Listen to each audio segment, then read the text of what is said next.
Showtime. What's going on, guys? Happy Flatter Day to you. Welcome to the Martin Liga channel. Prynhawn da and happy St David's Day to my Welsh viewers, because today in Wales is St David's Day. So give us the obligatory to my Welsh viewers, because today... Don't worry about the 420. My volume is okay. So... we're here for another exciting Flatter Day. Guys, this will be a groovy ride. Today, I'm going to take you on a journey. I'm going to take you on a journey through decodes, take them at face value, but I think some of these are really important. I'm getting into this buzz now that I'm thinking, just carry on going with putting all these puzzle pieces in place and working out this code, this massive decode that we're all doing. And I reckon that eventually it'll fix it all. There'll just be a reset. You probably wouldn't even notice. Just go through like a wave. It's probably overlapping realities anyway. We'll talk about all that later on in this post. But today, we're going to talk about a lot of things, but we're going to talk about essentially what it takes to rule the world. This is like rule the world 101. How they're doing it, how they're harvesting our energy, and how it all goes down. And the search that is ongoing, I think the events of the last 5 years have something to do with it as well. You know, I think they're looking for something or someone or some people in particular, and it's all to do with this this place that we're in, this jumble box of narratives. And you know, people think that it's one way and people think it's another way. I'm undecided about anything at the moment, except for whatever research that I come up with, and then that could all change the next day from what I'm finding. So it's spring. I'm super excited. It is literally spring outside. Guys, it's St David's Day. The daffodils are up, all of the flowers, the crocuses. There's big, fluffy bumblebees. It's been winter for so long. It's been a really chilly winter as well, hasn't it? But it's warming up nice now. We've got a nice week in Wales here, in beautiful Wales, where it is green and pleasant. Okay. Well, these edits, Joe's saying about edits here. Well, you know, all know Cheryl. Well, she came up with the decode. Talk about it a little bit later. Where if you think of this place in terms of like a video cassette, and in the old days when you wanted to tape over a movie, you just taped over it, didn't you? Okay. Well, imagine that there's two VRs running. Okay. Imagine that they taped over the VR because that was all they had. And the other VR, the evidence, the footprint of the edit, as Terence McKenna put it, are already there. The classical world, the ruins of Baalbek, the Colosseum, the fucking pyramids, whatever they're doing there, you know? So, you know, there's been, I was also considering this as well with the, you know, that would explain Mandela effects, physical changes in the human body, changes in literature and everything else. And it would explain everything in the history narrative if this was in fact true. But what if you go into these places that I'm going to talk about where there's a coordinate zenith point in an etheric space where the layer is thin between realities, then I think that if you change your vibration, that is completely possible for you to walk from one reality into another. I really do. And what if the other reality, right, there was a 10 times better you there? Yeah, the fit, the healthy, the traveling, all the things you ever wanted to do, you was on the other, in the other reality. And what if you just change your frequency and just walk down the street one day, step, you'll see subtle differences. I've noticed subtle differences for fucking years. We've been on about it on our channel. What the hell's going on with reality? The colors are different, the hues are different, the food tastes different, everything's different. The people have been completely replaced by this race of weebles. Weebles wobble, but they don't fall down. I don't even know what happened to the human race.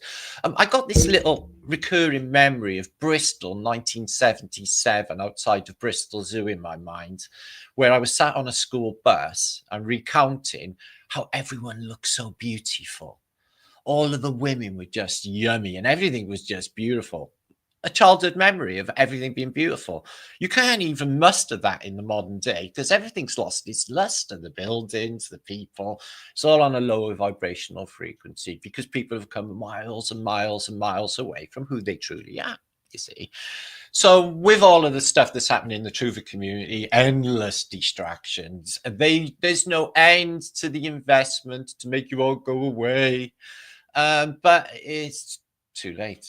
It's too late. There's literally millions and millions and millions and millions of people with critical thinking skills, with analytical thinking skills that can look at this reality and go, no, it's nothing like you're telling us. Nothing like you're telling us at all. So yeah, a lot of things that have happened in the last few weeks have rewired my mind into a new path of thinking. It's really groovy too. So today we're going to talk about history's biggest data dump. And I'm going to go through a few narratives with you, and it's going to be a pictorial roller coaster ride of feelings and emotions. You're going to wonder, what are these feelings that I'm having? Well, I'm doing that to you. Touching me, touching you. First, we're going to start on the Vatican. Now, I had a bit of problems in my chat earlier with the Christians kicking up a storm. That usually happens, never usually popular with Christian groups, but just stop right there. Oh, judgeth. I notice the Christians are always fucking judging. You just calm your ass right down. No, I've actually been christened. I got christened at 8 years of age. I had a cricket bat. No, I had St. Christopher. No, a cricket bat and cricket ball. I didn't want the St. Christopher. I didn't think it was any use to me. As a gift on my christening present. And I've not excluded the good guy, groovy Jesus Christ that does nice stuff and is not a capitalist maniac version that is pushed by religion. And I do think that there was Jesus, and I think that he's buried during Wales, but that's just me. And I think that there's a holy bloodline, and I think that's part of the narrative too. And I think that's what it's all about. Magical beings in this place, and every single reset, they're here. The magical beings, they know who they are. We know who we are. It's fantastic. Let's give you a few reshouts, and then we're going to get into all of the groovy juice. It's going to be really beautiful stuff in this. We're going to have laughs later on. I would advise you, right, to stick to the end of the show because there is mind blows and juice all the way through to the end. So make sure to subscribe to my Nika channel if you haven't already. Hi, Cher. Yeah, two realities running simultaneously opposite one another, side by side. You wouldn't even know. Just change your frequency and step through one into the other. And everything you dreamt of and everything that you wanted, your dreams became reality in this other realm. And all you had to do was just change your frequency and step through into it.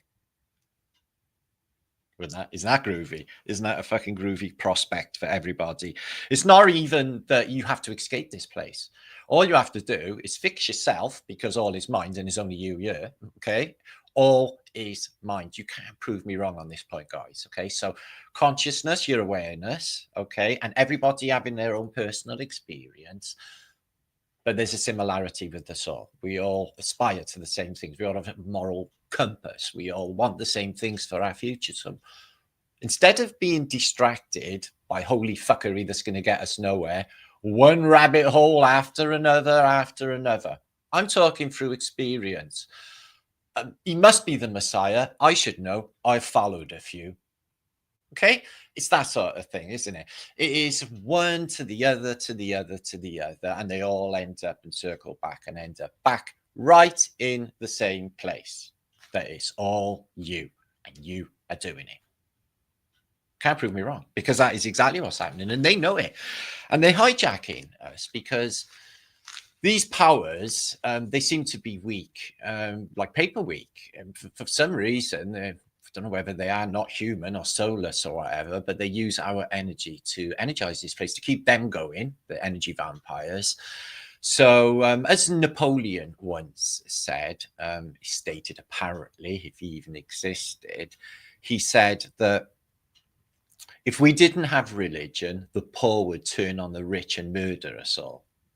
And this is why they have religion. This is to keep everyone in tow and everyone just giving their energy away to another entity, a third entity, which is them. And if they really gave a fuck, they'd open the churches in Britain for all the homeless people, but they're not going to do anything kind. They don't do kind things for any fucking body.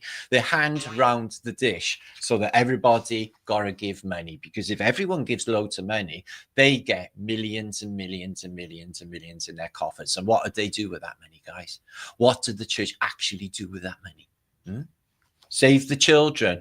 Now, these are another thing. You see these like Save the Children funds and all that. They've been going since I was a child. Haven't you saved them already? You've raised enough fucking money. So there's that. So, but we all know like charities are just tax hikes and everything else is a scam in this place, because it's all just narratives jumbled up. I'm starting to see it clearly. I'm starting to work it all out as well. And it just all falls into place, as you will see when I propose some of this post. So Remy, good to see you. Thank you for being here. I am in Wales. I'm not in England. I'm in Wales. So yeah, the political situation at the moment is a really interesting movie. The actor Zelensky, God, he's shit, isn't he? Fucking hell. But I really dug Trump, and I really like this Vance character. It's about time they had someone smart in politics. They don't usually have anyone smart like him. So I'm quite impressed with that Vance. He like literally taught Starmer a new one, and then Starmer lied in front of the entire world. Oh no, free speech is allowed in Britain. Tell Funky fucking Prepper that. I can't say what I want to say. Oh, what? I'm going to exercise my will or my right to free speech during this post and speak my mind. Is it? Yeah, okay, whatever. But it's all an act, you know. They just permeate these lies of, oh, we're going to be, you know, you're going to trigger World War III, so then everyone can live in the fear of potential nuclear war. I lived through 50 years or 45 years until I, like, you know, realized that it was all just narratives with the Cold War, thinking that it was all true. Living in fear all my life, preparing to bug out. Yeah, there ain't nowhere to fucking run, not from these. You've got to fix yourself. And then once you fix yourself, switch your frequency to a better reality. I think this is really definitely possible. Anyway, I would like to be an advisor for Trump, Adam, but the king gave him a letter. He's going to come to Britain on a state visit. Maybe he'll pop in. We'll have a wiggly flat thumbs coffee or something. I don't know. Joe, believe. Hi, Angela, baby. Carson, good to see you, lovely. And Golden Phoenix. So, yeah, see all the drama llamas and all of that. See, you never ever, after 10 years on YouTube, going to get me to bite or fucking play along with anything about giving my energy to any other people, because then you're their bitch. Yeah. So I don't do that shit at all, and I never ever will either. I'm doomed, I tell you, doomed. Let's all shit ourselves with fear, shall we, of whatever they tell us. So, fear. Fear of what drives us. Fear of dying, fear of losing people, fear of fear, and the fear of fear. If you've just got rid of all of that, then all your thoughts will be concerning what you want to do and what you want with your life, and not with giving it away to fears, because 99% of the fears you create will never, ever arise. And that's a guarantee. Okay. Admittedly, they put the fears there purposely, and, you know, people are susceptible and they don't know the game. So there is that. So, but millions are waking up and they can see straight through. Leafrey, good to see you after all this time. It's giving the hippie shake. Big hands. No, we don't do jazz hands here. Charles Simmons. We do wingly flat thumbs. That's what we do. So, Jamie Baker, good to see you. Trump's paternal. Yeah, well, they're all supposed to be related to the royal family and Charlemagne, aren't they? Somewhere along the line, apparently, all American presidents and stuff. But I know it's all just theatre and that, but it is interesting for me to watch, and I am really enjoying it. I think it's really enjoyable. I love to watch Trump. He's like I don't know, he's like a big fat old lady, isn't he? That makes you happy, that invites you in for apple pie. Yeah, maybe. I don't know. All the world's a stage, Carla. They know it anyway. It's like they keep like doing for powers as well. I noticed Trump. He's like, yeah, well, we need loads of guns and bombs and stuff when we're having a war later. And he realized that he was just like, well, we are not going to share those plans with you just yet. And we have wars all over the place. It's like too late. You just fucking spilled the beans. Who's that then? China. Oh, fucking great. Yeah, leave us out of it. You want to have your fucking war on your own.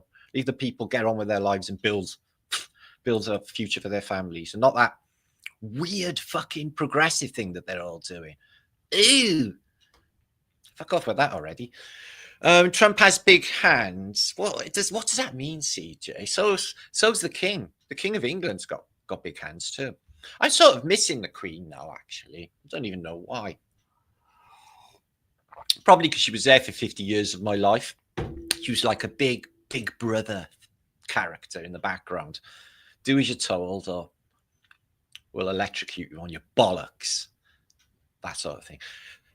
They weren't that bad. Britain's okay, really. I can see a good side of it. It just needs to sort it all out. Maybe Farage will get... Maybe they'll employ Farage to be boss and kick that other guy out.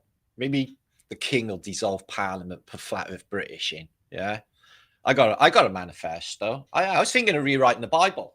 No, I can do that. I can rewrite the Bible. I was thinking of updating it to like 21st century.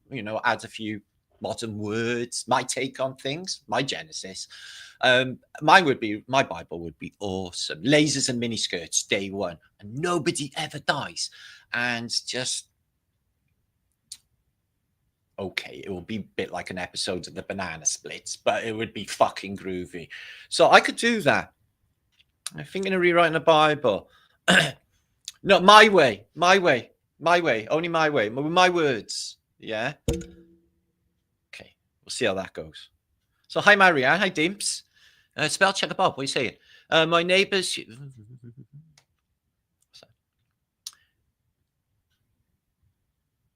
I don't know what this big hands thing is. Maybe I'm just missing something. Okay, hi, Mo.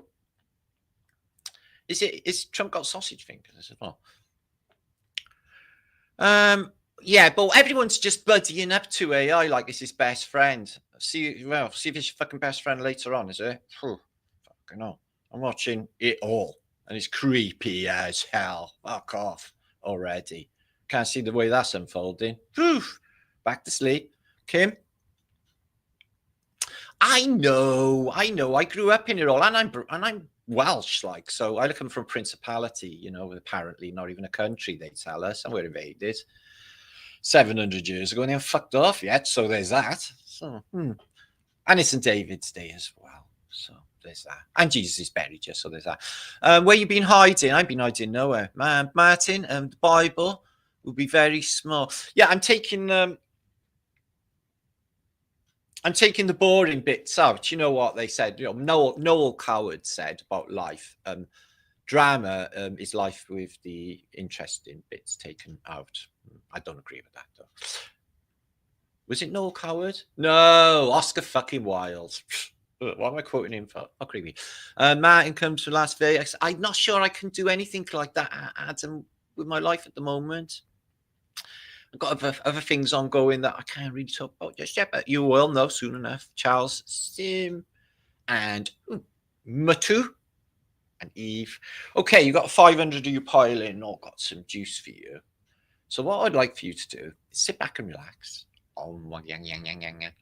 Chill out and not take life too seriously, and let Martin take you on an informational ride. Okay, I've been rehearsing this in my dreams. So this, what you're about to see here, is an overspill of my dreams.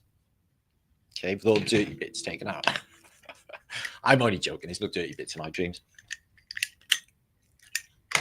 That's you, that is. So, look, somewhere in time. Absolutely appreciate you. Top-notch vibes. Yeah. Oh, we got top-notch vibes. Top-notch. And there's Joe, my friend. I met Joe once. Didn't I, Joe? Years and years ago. And Joy and Cheryl and Mob. Yeah, man, I'm feeling the love. Juice is going to overflow from the guys as well, which I love more than anything. Is to bring you juice. It makes me so happy. The little things in life. Yeah, don't worry about all that. It's all bollocks out. It's anything to do with money. They're all doing the same thing. I know. It's all missing from fucking Fort Knox, isn't it? So, do you think the Pope's dead? Holy smokes, I hope not. We'll have to ask the Holy See what he can see. We're going to look into a few things and a few clues concerning the whole narrative for controllers, if you like. Not all the controllers, obviously, but the Vatican. We're going to start with the Vatican, what's happening under the Vatican. We're looking into the Vatican and what is going on with the Vatican. And you may be surprised. There's some things you didn't know. And then we're going to move into Freemasonry. We're going to get to Freemasonry. We're going to look into Mecca and what is going on there as well. And we're going to put a lot of pieces together in this post. It's to do with coordinates. Okay, coordinates and ley lines, and they are definitely using these coordinates, and they are definitely using these ley lines, and they've been doing it all along. And what are they doing there? They're gaining control. Okay, they are harvesting energy, and more than that, data, and they've been collecting data all along. If you go back to the reign of Queen Elizabeth III, she had a secret service run by Bacon. She had spies everywhere. Big Brother's eye is always watching you. And the database, that's been built from time immemorial. It is every single little fucking thing you've ever done. They know.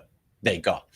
I looked into the narrative of whether they do take blood samples and take them off, but there's no evidence online of that actually happening outside of a YouTube video. So we've got to give that with a pinch of salt. But there's definitely something nefarious and definitely diabolical going on with all of that, as you will see in this post. So let me share screen with you. We're going to start here with the Spanish Inquisition. Now, the Spanish Inquisition, and not just the Spanish Inquisition, they're the Portuguese Inquisition, but they're the Roman Inquisition because they were brought in by Pope Pius Bollocks, in 1542. So late Middle Ages, they decide to torture people to get information. Okay, but the question narratives that they were giving to the people that they were causing distress were nonsensical. Outside of they want information, they want data, they want decodes. We're going to look into it now. So, buckle in. Like I said, make sure to like this video if you do, and subscribe and all of those things to get me out on YouTube. So here are the Inquisitors. You may have seen them before on Monty Python. You would just be standing there one day, minding your own affair, and boom! Nobody expects the Spanish Inquisition. Dun, dun, dun. And this can happen to any of you, okay? Happens in the book 1984. Poor old Winston gets taken off to room 101. LOL, I don't think so. And that's a really unpleasant time. But he's gone through a series of nonsensical questions. 2 and 2 equals 5. How many lights are there? How many lights are there? And he has to come up with the answers. And he has to come up with them quick. Oh, he's going to get his face eaten. So he comes up with the answers, and believe you me, under stress, people come up with the answers. And then you can see there on a dancing menorah in the background, and some nuns.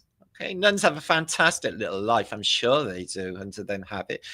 They got some nasty habits. I don't want to go into nunnery. And there she is with a favorite little monks, and they're really little monks, and she's a really, really big Mary. I think this is Mary with the big cloak on, and she's saying, "Go forward, okay? And what I want you to do is I want you to find. You're my secret police. We'll call you the Jesuits. The Jesuits. That's right. Off you go into the public, okay?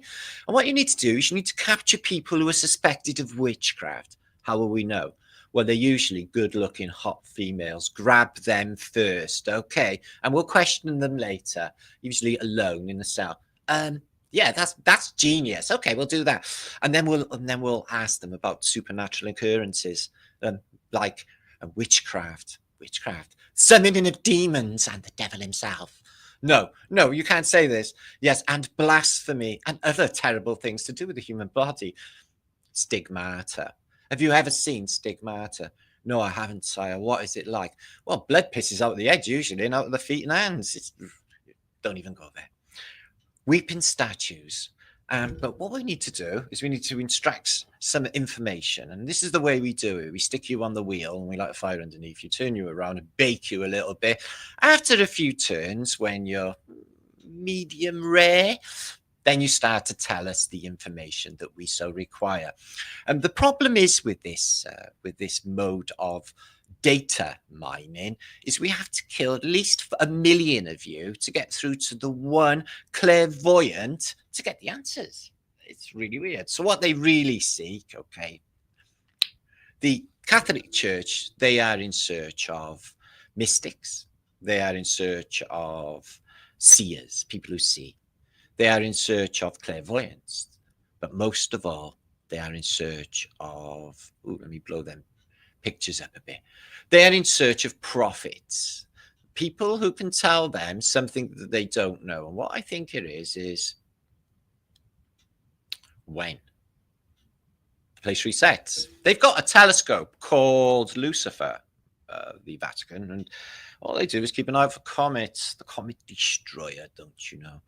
Okay, so they go out and they look for witches and heretics, people who've been saying stuff, and then, okay, then they're in big shit. Then they're in big shit. They're in big trouble. Then they have to go in front of the Grand Inquisitor, who's, let's just put it this way, he's a bit of a psychopath, okay? And he asked you a series of questions like, what do you know? What do you know? And what do you know? Under pain of death. Eventually, the poor victim will tell them absolutely anything that comes to mind. And often, under this great strain, they come up with a important decode. I think that the Vatican paint important decodes on their walls, like the Sistine Chapel, so as not to forget for modernity. So yeah, so the Inquisition starts, relatively well, a little bit time before 1542, but it all starts with Martin Luther King and his doctrines, which suck. And then it's like, puritanical, let's go off and torture everyone in a weird Christian nature, because basically that's what they do. Let me just blow these pictures up a bit because I'm having a little bit of trouble seeing them. Oh yeah, so pain and discomfort, that's what they do to them to get these decodes, if you like, out of them. So I don't want to go into it. I actually got a very, very detailed book of engravings of what they do. So they stick a dunce's hat on you because obviously you're stupid if you're not actually one of them. And eventually it's very possible that you could be executed by the Inquisitor for not really knowing the answers that they wanted you to give you. So there's loads of people that are going through this pain and decoding, if you like. So Jesus Christ, here he is. Here. He's got all sorts sticking in him, hasn't he? And he's got a big key on the front, because I definitely think that this is a key to the code. The people that do this sort of pain are North American Indians. They stick hooks in their chest. They say it's for spiritual, enlightenment or what have you. But I think it forces decodes. And Christians, they flagellate. They whack themselves with beads and cause themselves terrible pain and stuff. Is that just because they're just into pain? Or is it like the pain is causing or forcing a decode? Now, Jesus, he was tortured to whack. Am I wrong?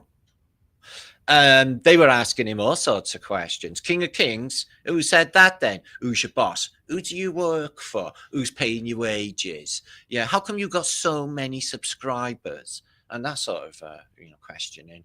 And eventually, we all know what happens. But they wanted to decode. They were looking for prophets, yeah, and they wanted to know what he knew. And they were bloody trying to damned us to get the answer. I don't think that he gave them the answer. He gave them they're a bit retarded. Forgive them because they don't know what they're doing. Forgive them, they know not what they do and stuff. So yeah, a common apparent execution with the Inquisition was, crucifixion as well. They used to burn them as well, witches, as you know. Now, the last witches were actually burnt up until the late 1800s. And you may be fascinated to find out, okay, that the Inquisition didn't actually end until 1834. 1834, and the Inquisition is up and running still. But when you read into it, they say it went a lot tamer. Some of them never got executed. They had a heavy fines for blasphemy towards the end, and not just, let's just torture some answers out of this guy, which is something that they do. The Vatican itself. Okay, now, excuse me. Oh. The Vatican itself is a machine, and it's a machine for extracting and harvesting our energy. What you find here is, I've talked about this many times in Peter Square. It's fascinating that it's actually a map of Earth, because you've got the, if you look above, it's like a Union Jack. What you get in the middle is you get a Mount Meru, you get a 4 angels, you get a inertia plane, and Mount Meru north and south. This is the perfect map of the electromagnetics for this place that we live. How did they even know? And I did the decode, and boom, I found that like 3/4 of the way through my decode. And on the day I fucking found it, I nearly blew my own head off. I was like, oh my God. So they come down this road, which I've done this myself, this journey into this square. But there was all the people had gone off by then. They were walking back. But you come into the square, and apparently there's a bit of the cross of Jesus on top of this obelisk here, this old Roman obelisk, and you are standing in front of St. Peter's Basilica. But under St. Peter's itself, as you know, is the existence of tunnels and where the remains of St. Peter are supposed to be, a necropolis underneath. But underneath the Vatican, which is just over by here, you can see some of it there, is the Vatican Library. As you know, all of the data collected, all of the juice is put into a hermetically sealed library, miles and miles and miles of books that none of us will be able to see. All of the information and all of the data. And what is the chances as well of it looking exactly like a key? The keys you always see on papal language, the crossed keys. So yeah, they're definitely decoding reality. I think they have to reset. They know about as much as, little bits and bobs like all of us do. And they're trying to piece it all together to find out what this place is, just like the rest of us. And then they decode through different means. And as you can see here, the Sistine Chapel roof, Adam and God. But God is also, there's a better depiction of this where you see the pineal gland as well. The Vatican know how this place works. And we're going to look into some of the unbelievable, priceless artworks and ceilings that you actually get in the Vatican that you will never usually see. So down here for Pope Giorgio is a dragon. Now, what I think is going on with the allegory, I think it's because all is mind. It has to be. There's no other reason. There's nothing else it can be but our inner spiritual journey, our journey in our minds through navigating through this soup of narratives, fake and not. And then you just got to swim through and find out what's real and what's not. So the truth of the pineal gland, a lot of people say they've been calcifying it, etc. Well, I've got a fluoride-free city, so that doesn't really bring me into it. But you can see it here with the Masonic caduceus here, the pine cone, and on top of Buddha, and it's in the Vatican forecourt in St. Peter's as well, the pine cone, and you can see an Anunnaki with the pine cone. Although it looks like maybe a bit of a tech going on, like electromagnetic technology. But the third eye, it's an eye, and it soaks in light, and the whole thing with the third eye is our chief navigator along with our emotions and our intuitions. Why does he look so evil? Maybe it's just me. He looks like Skeletor. But he's got a crook, hasn't he? And if you can see on the crook there, they got the pineal gland, on the crook. So they definitely know what this place is, how the human body is really, and the journey, the inner journey that we're all going through until the day that we reset. in this place, which they call die. Now, I've got some images a little bit later on I found that are just mind-blowing. But in my last post this week, I put a newspaper article forward from early 1800s, 1813, excuse me. And it says that the Vatican was empty, all but dead. And it said that there was no one in St. Peter's. The gates were open, the bells were ringing, but no one turned up. A ghost town. Well, a lot of these photographs, I went through maybe 150 in the last 2 days, and I never seen a fucking soul. It's just impossible for a city of over 100,000 people. So you can see the Vatican up there. So the whole of Rome is interlaced with tunnels. If you read Angels and Demons, there's escape tunnels for the Pope. He doesn't even have to stick his face up into the daylight. He can go from there to the comfort of Castel d'Angelo for safety, which is a star fort, by underground, even under the river, in the book by Dan Brown, Angels and Demons. So they've also got these strange crypts. Now, this is like, obviously, it's not really a warm, fluffy religion, is it, Christianity? It's not cutchy, what we say in Wales. It's not a cuddly sort of thing, is it? Where they stick all human dead remains, let's not ask what happened to them, under the Vatican and in the necropolis as well, which is really, really weird and spooky. But they do this. So here's Pope Francis. No, I digged Pope John Paul. He came down Cowbridge Road back in the day. He was doing his little tour in his Pope Mobile. I liked him. He was a Pole. I was Estonian. He was in like the Hitler Youth. So you know. So I shouted over to him, "Oi, skinhead!" Just joking around. And he looked over to me, right in the eyes, and he blessed me. I felt all holy then, like something special had happened to me. No, I never. And here he is. He's looking at the catacombs. Like, don't go down there. Why? You never go down there. Things happen down there. So yeah, the custodians of all this knowledge, the keys to knowledge, and they got like bits of all of the reset, yeah, in their palaces of the Vatican. You know, this is I've closed up on this in other posts. This bit of marble polished. How did they make it, and how did they put it in place with just people? It's just unbelievable stuff for giants in this place. But a lot of Phoenician gods. Got Hercules over there, the old Zeusage. But look at this for fine quality, guys, from antiquity. They were carving this. Absolutely stunning. But again, to me, it's Phoenicians, Cherubinuskis, Phoenician lions. I know they call it Rome. So yeah, the same energy harvesting. So if you imagine 1 million people come into St. Peter's Square, and they did exactly the same in the old days in Teotihuacan, okay, into the square, under the obelisk, standing on an electromagnetic model of Earth with 2 opposing torus horse-shaped magnets, one there and one there, opposing magnets either side. It couldn't be more perfect.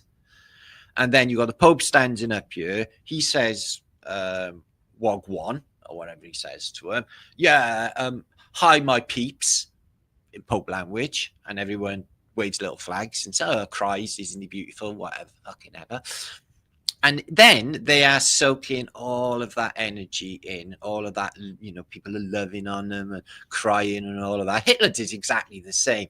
And this is a device for soaking and harvesting in that energy. And what is so specific about this device is its location, its coordinate is why it was put there.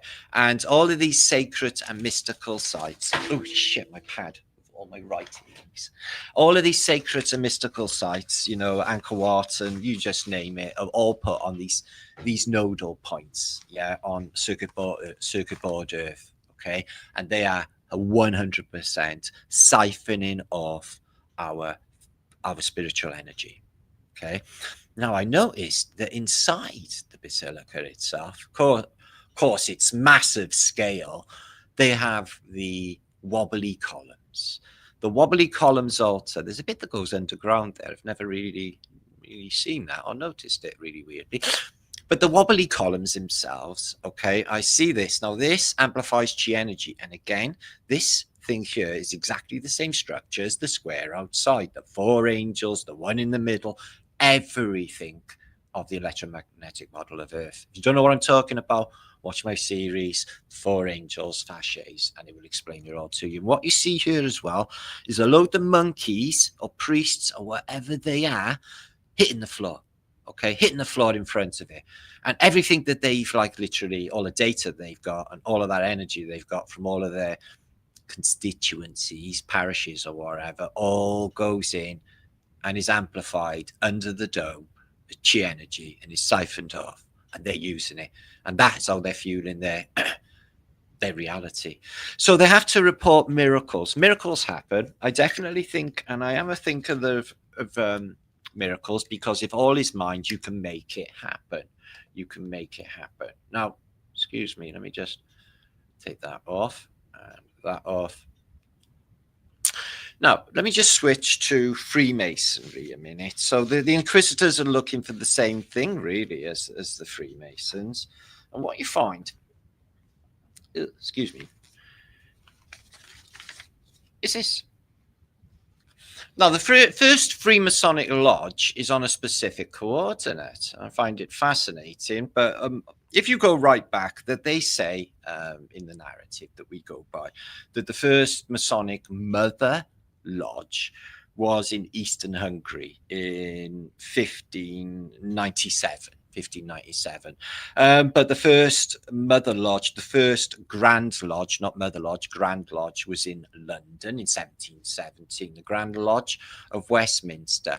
But it was built, 4 existing lodges met at Goose and Gridiron Alehouse in St. Paul's Churchyard, St. Paul's Cathedral, the centre of British Anglican religion, and definitely a nodal point, and definitely all of that energy goes into St. Paul's Cathedral. Okay, and the Masonic lodges started there. And the first elected Grand Master, the holder of the keys and all of the data, his name was Anthony Sayer. What is the chances? Forsooth, what saith Sayer? Okay. So it's a club, and the information is not freely shared, but I'm guessing you've got to get really high up in it. So what is really going on is this. Okay. So the mother lodge, the first lodge, is like the mothership, if you like, and all of the other lodges are connected to that in an ethereal sense. And what you find is the coordinate holds a unique position as being a portal. It's a portal hosting an etheric space where members actually download, okay, all what they know. The travelers themselves, to get to the lodges, like Beaver's lodges, to get to the lodges, they have to travel by path of ley lines. They have to travel by path of ley lines. And when they get there, the energy and the information, both of what they need, is harvested. And the Grand Master, he holds the key. He holds all the keys to data storage. Data storage, now they are also using, and you can't deny that the Catholic Church are also using what you see in front of you, is Solomon's sigils. It's part of their narrative, and they're definitely using black magic. And seals, exactly the same. These number coordinates, just magic spells, and they're putting them into our reality as well. And the Freemasons are also like a religion, using spells over people for control. And then you have to go through to a lodge, a traveler from the east, as they say, and what have you learned, my brother? And then you spill the beans on everything you got. Okay, so that includes data on people for use later, maybe some information on some dodgy people, some data, and it can all be used. And Scientology and other religions use exactly the same methods of blackmail, coercion. They get people to confess. Tell us your most weird sexual experience, and they do it into sort of like some lie detector, and then they just spill the beans, and they're writing all that down. It's like, yeah, we're going to tell everyone about that later if you don't fucking do what we want you to do. So the G, the Masonic G, I'm utterly convinced that that's just gravity, one of their narratives that they had to stick by to make the whole thing work. You know, the whole narrative that we have to suffer here. So ordo apt chaos, order out of chaos. So yeah, it's the Hegelian dialectic, isn't it? They bring in the chaos, and then they'll bring in the order, and they're doing this as we speak. It's happening every single day. So there they are, the Grand Lodges. There's one in Cardiff, and that is on a specific location as well. Definitely, there was they have chapels attached to them as well, like sort of churches, but they have like all the paintings of the Grand Masters, the previous holders of the key. So I imagine it to be like one of those ancient orders that you read about in Dan Brown. They had the Illuminati, this ancient order that were protecting, you know, the holy bloodline, etc. Well, what if there was elements of truth in that story, guys? There is this organization that, you know, each generation has new people that they're bringing into it, are custodians of this great, great secret. And if the secret's let out, well, everyone fucking dies. So it's that important. You know, they're saving humanity for everybody else. It's just, what if something like that was going on?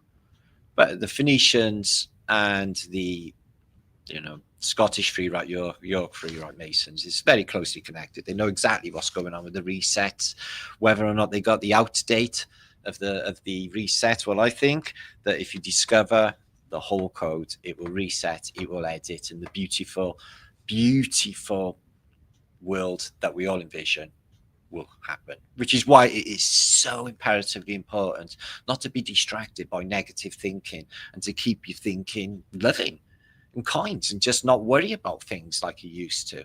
What's the fucking point? It's not a very good survival technique anyway to sit there and waste your life away. I'm sure when you're older and you're like 90, shitting yourself or whatever happens to us when we're older, hopefully not shitting yourself, you'll be thinking, oh my God, I just wasted 50 years of my life worrying about nothing, and none of it even happened. So to save yourself doing that, don't worry about anything and live your lives.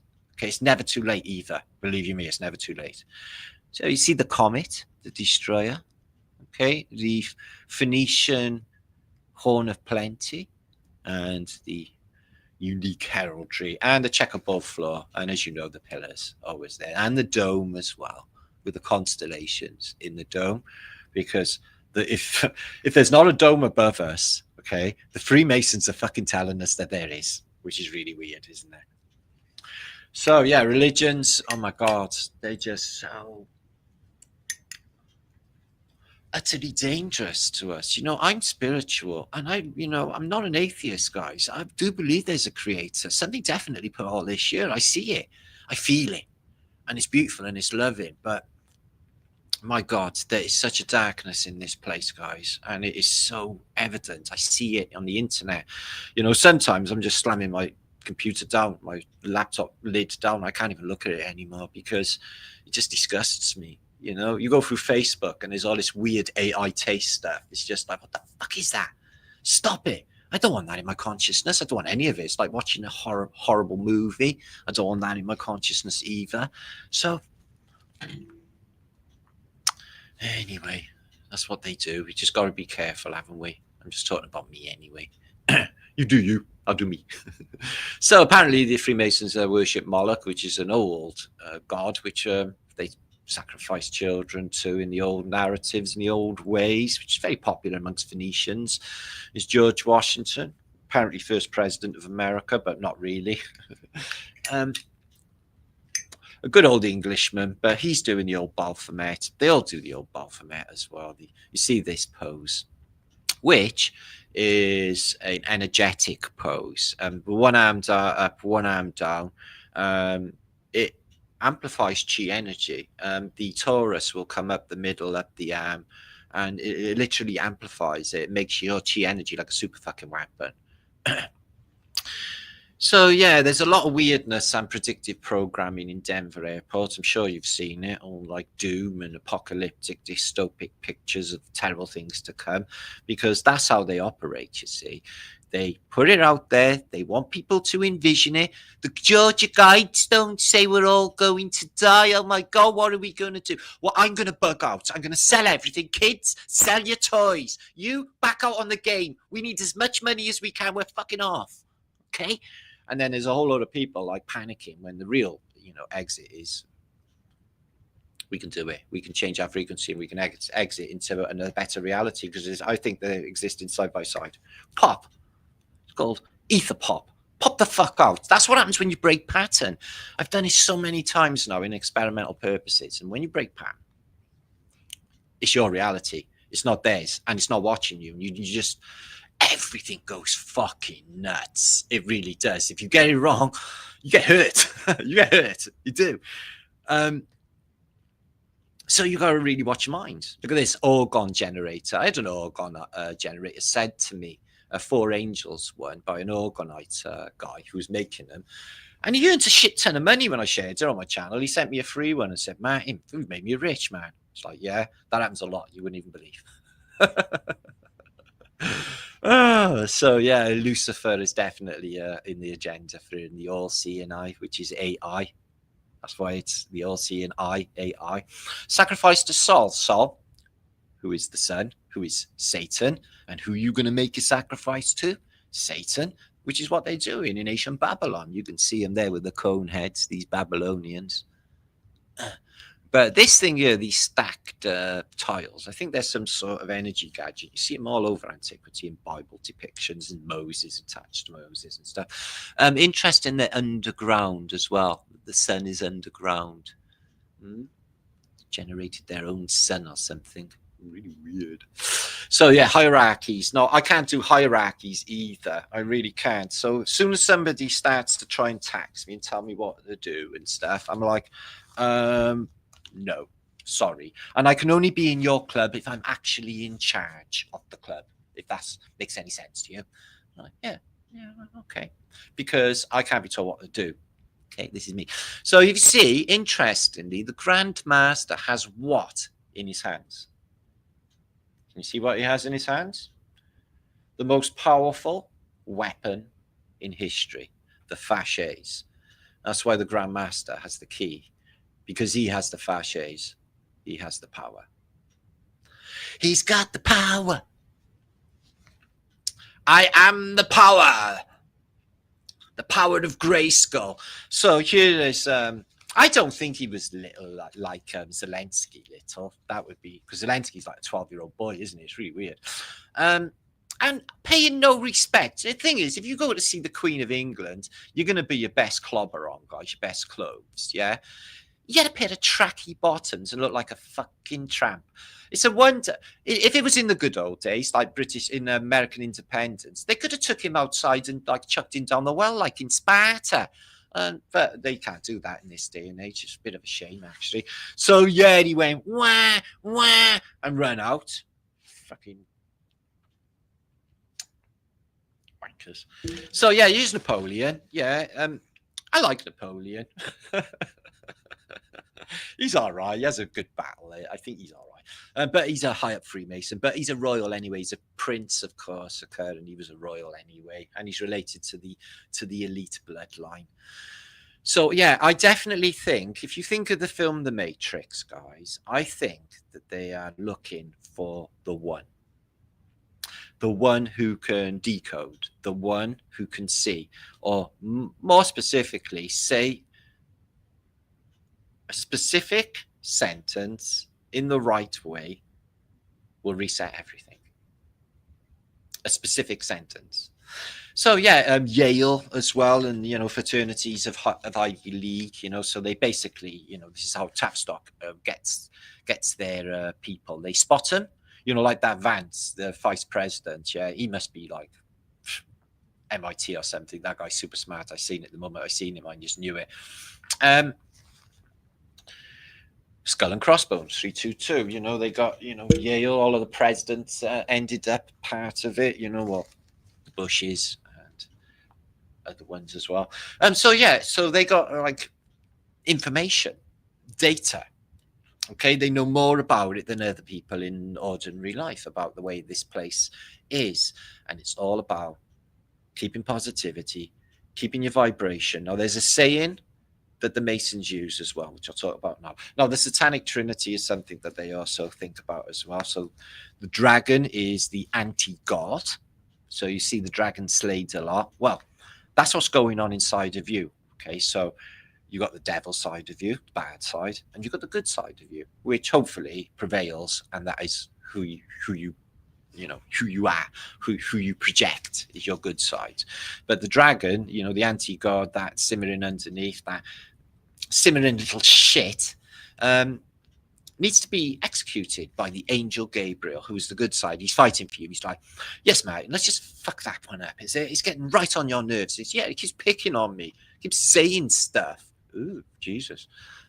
The false prophet, the anti-spirit, okay, and the beast, the antichrist. So the beast is the antichrist, and the false prophet is another dude. So there's a false prophet, someone who's talking bollocks, and the antichrist, who's like his boss. And this is all in the end times, which is all happening right now. This is all part of it. This vlog is part of it. So there he is, giving us a sneaky old one. I wonder what he's actually thinking. I don't actually fucking care. But he's got the old cross code on his neck, because just like the American civil flag, the cross code is on the Zyro. And I will release a vlog, if you haven't seen already, later this week, the real Alpha and Omega, which explain what the Zyro actually is. Again, the electromagnetic model of this place, because it is everywhere. And not only on this book, I guess, is a Bible, as you got a pyro, Zyro, and the four angels on each corner, literally on each corner. You can't even make it fucking up. You can't even make it up. I bet there's a little devil on his ring.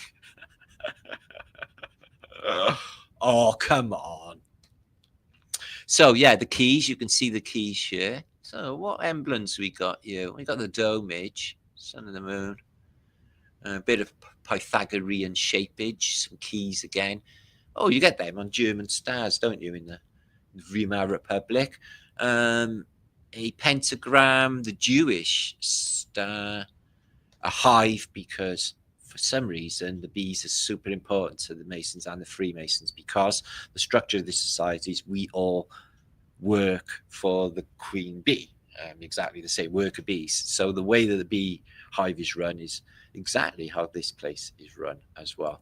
So yeah, they know about reset, because I don't know whether you can see on the other side here, shit, not really, is Noah's Ark. You can see it there, and the set square, which is set at 23.4 degrees, which is exactly the same as the tilt of Earth that they make out. So yeah, Tavistock Institute people, yeah, so basically when you get famous for being one of them in their club. And you can see the really, really shitty U2, yeah. You're cooking me baked beans today, Slash. My name's Edge. Are you sure you're not Slash Edge? No, I'm Edge. Slash is with Guns and Roses. I don't know who she is. And this is that Clooney girl in it. I don't know. Sandra Clooney. I don't know about contemporary things. So here's that terrible actor, Zelensky. He's thinking about smashing someone's head in with a mace there. So there he is in Parliament, thinking, oh, wow, all the cocaine I can buy. The thing is, as I couldn't even believe Vance knew, this guy's fucking flying. He was chewing his head off, and he kept sniffing. He kept rubbing his nose. He's pasty pale. His eyes are like saucers, and he exactly fits the MO for somebody who's high on cocaine. And I've seen loads of images of him just rubbing his nose, and I've been about. I know shit, and that guy was definitely high. Okay, guys, he's high, twitchy as fuck, and talking shit. And Vance, you could see right through him. He's like, look at this little coked up freak. Oh, he fucks up. Don't give him anything. Fucking bomb him. So The Freemasonic fathers, not all of the founding fathers, when they found it, were actually Freemasons, but most of them actually were in a fraternity, and they were keeping secrets. You know, we can't really tell everybody how this place is run. We'll lose control. Then we won't have all of this lush stuff, and they will have all of this lush stuff as well. And we don't want them to have this lush stuff. We want to have it just us. Does that make sense? It's like, we have the nice things, they have none. That's right. They don't own anything. They just work for us. Oh, thank you, Angel. Is that, oh, Janice. Janice, is it? Oh, it's Janice has come to bring us a nice book. Oh, the dead are rising. Oh, happy fucking days then, is it? See what I mean? Anything to do with religion. And it's got this big, icky, it sucks vibe. Ugh. These are the Welsh Freemasons. Notice the dragon on the background. What's interesting about that on St. David's Day is the Welsh dragon on the Welsh flag is on all fours. Is on all fours. But this dragon is standing on hind legs. It's a completely different take on the Welsh flag. And what you see here, there's a goat, okay, and a load of Welsh Freemasons from Merthyr Tydfil in Wales. The Merthyr Tydfil fraternity. Looks like he might be ex-military as well. So yeah, they definitely know they know the shape of the earth. They know there's a reset. They stick with the Bible narrative, the Old Testament. Look at these. Isn't it always interesting how the keystone is missing in a lot of the images? The keystone that holds it in place, and then the waters bursting. And look, you got the eye, the plasma burst, the comet, and then you got the Ark of the Covenant, definitely some sort of plasma tech. I'll explain in a week if you want me to put a video up about what the menorah really does, which is, well, it's an orgonite device, if you like, that causes rains. But the three magi, you can see he's got a turban on there. They came from the east, Zoroastrians and Persians. Look, cities burning, and Noah's Ark, and the shovel. You're going to need the shovel for digging all that mud out. And the clock, because apparently there's a timer on this movie. So constituents of the Freemasons. This is an original Freemasonry book from that lodge.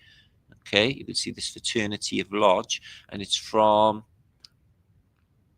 the year of 5723. Anno Domini 1723. So they have two denominations of dates there. That could be the Jewish one, Shema, or whatever it's called, because there's two different dates, isn't there? I think they're like 5,000 days. They're in like 5,000, aren't they, the Jews, or something in their calendar? Oh, I don't know. We're all on different calendars, the Chinese as well, aren't they? So, not only are the Christians and the Freemasons extracting information from their lodges on specific nodal points, but the Arabs are doing it themselves. They all are having a go at it. Temple Mount itself and Table Mountain has to be one of the most important keys because of its coordinate. Another very important coordinate is in Kiev, in the Ukraine, which is probably what all the war is about. It's probably not all about what they're saying. It's probably about getting that coordinate, and it's probably what Putin really wants. He knows that if he's in the Kiev, the oldest city in the whole of Russia, or the whole of that part of the world, and then all of the intent that goes into this nodal point there will be able to take control of that part of the world. They're doing the same, winning hearts and minds and souls, soul stealing, if you like, because all of your energy goes into this machine.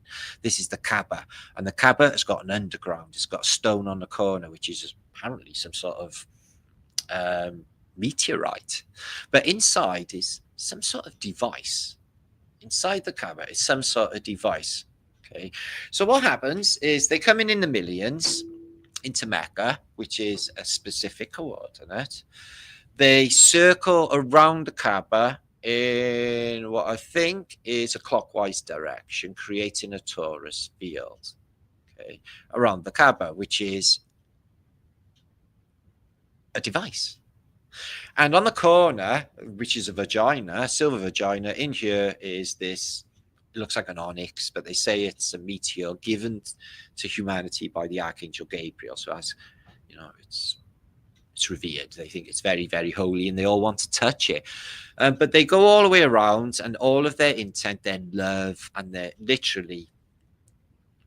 beside themselves because they're doing this pilgrimage. And this was what pilgrimages were. They always have been. Pilgrimages to Glastonbury to get to the St. Michael's line, pilgrimages to St. David's Cathedral to kneel on the Angel Stone, and pilgrimages to Mecca. Every Arab has to make a pilgrimage to Mecca at least once in his life. And all of these places, because you go along a path of a ley line, and you go there and you lay down your energy and they harvest it. All roads lead to Rome. Of course they fucking do, because all ley lines lead to Rome, and they go to the center of St. Peter's Square, and that's where they are extracting the data and they are harvesting. Notice that the Kaaba in the past, apart from it's covered in a big black veil, which I find really unusual for a block of concrete blocks from the ancient world, is a cage all the way around it. A Faraday cage. This thing was active. They put a Faraday cage all the way around it. So here is the meteor itself. Apparently it was white and blackened by the kisses of sinners. So that's in the narrative. But you can see it here in the Arab world. Great. If you got given it by an angel, fuck me.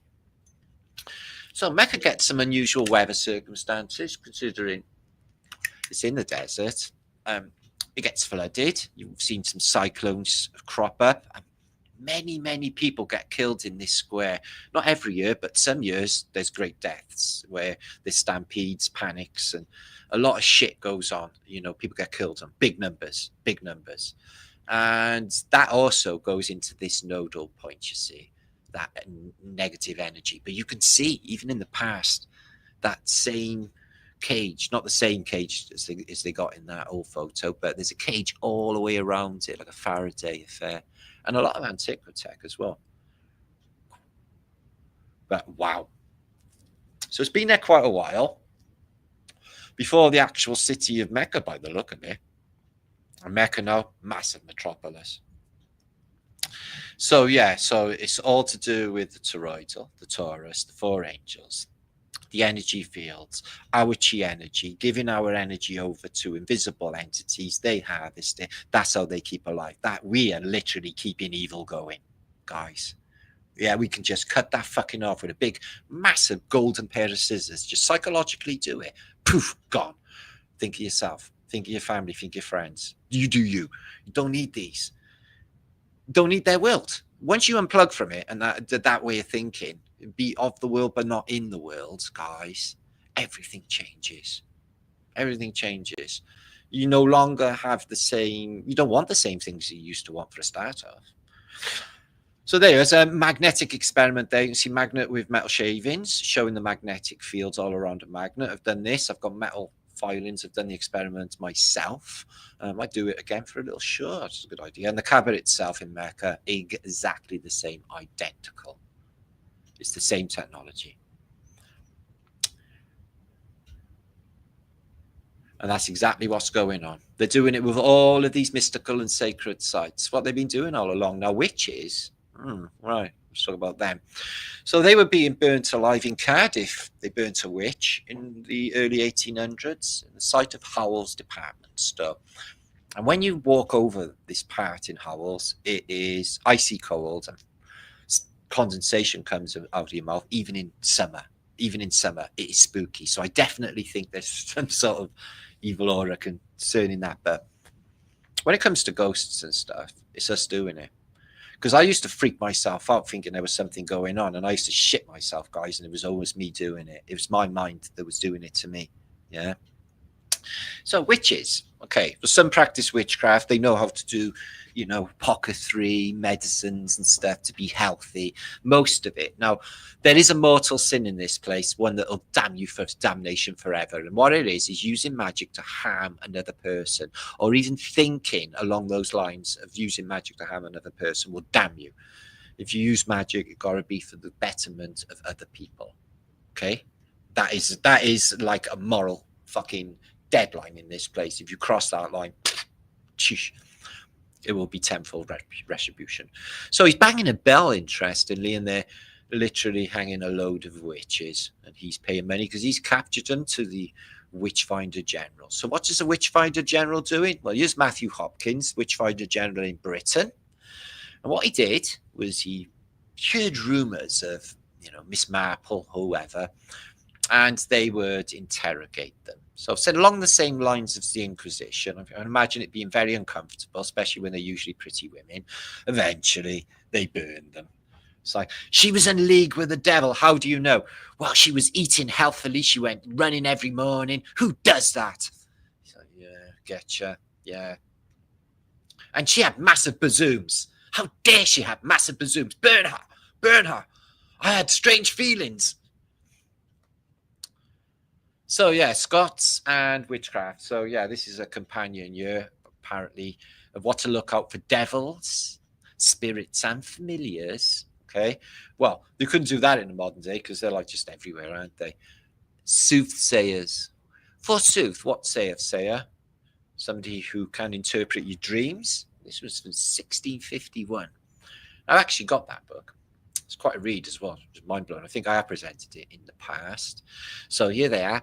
Oh, goose nipples, frog's tongue, chicken bum, and whatever else. So what you do is use strange mixtures of alchemy. You mix them all together, and you get like a wicked, wicked spell. A love potion. Love potions always go down well. Like Viagra potion. Rub it on. It'll burn a bit, but woof. And here they are doing a bit of voodoo. Okay, so I'm gonna stick needles in him. Oh, I fucking hate him. Ooh, stick needles in him. Now, that just proves what this place is, okay? Voodoo proves that this is a sim, this is a VR.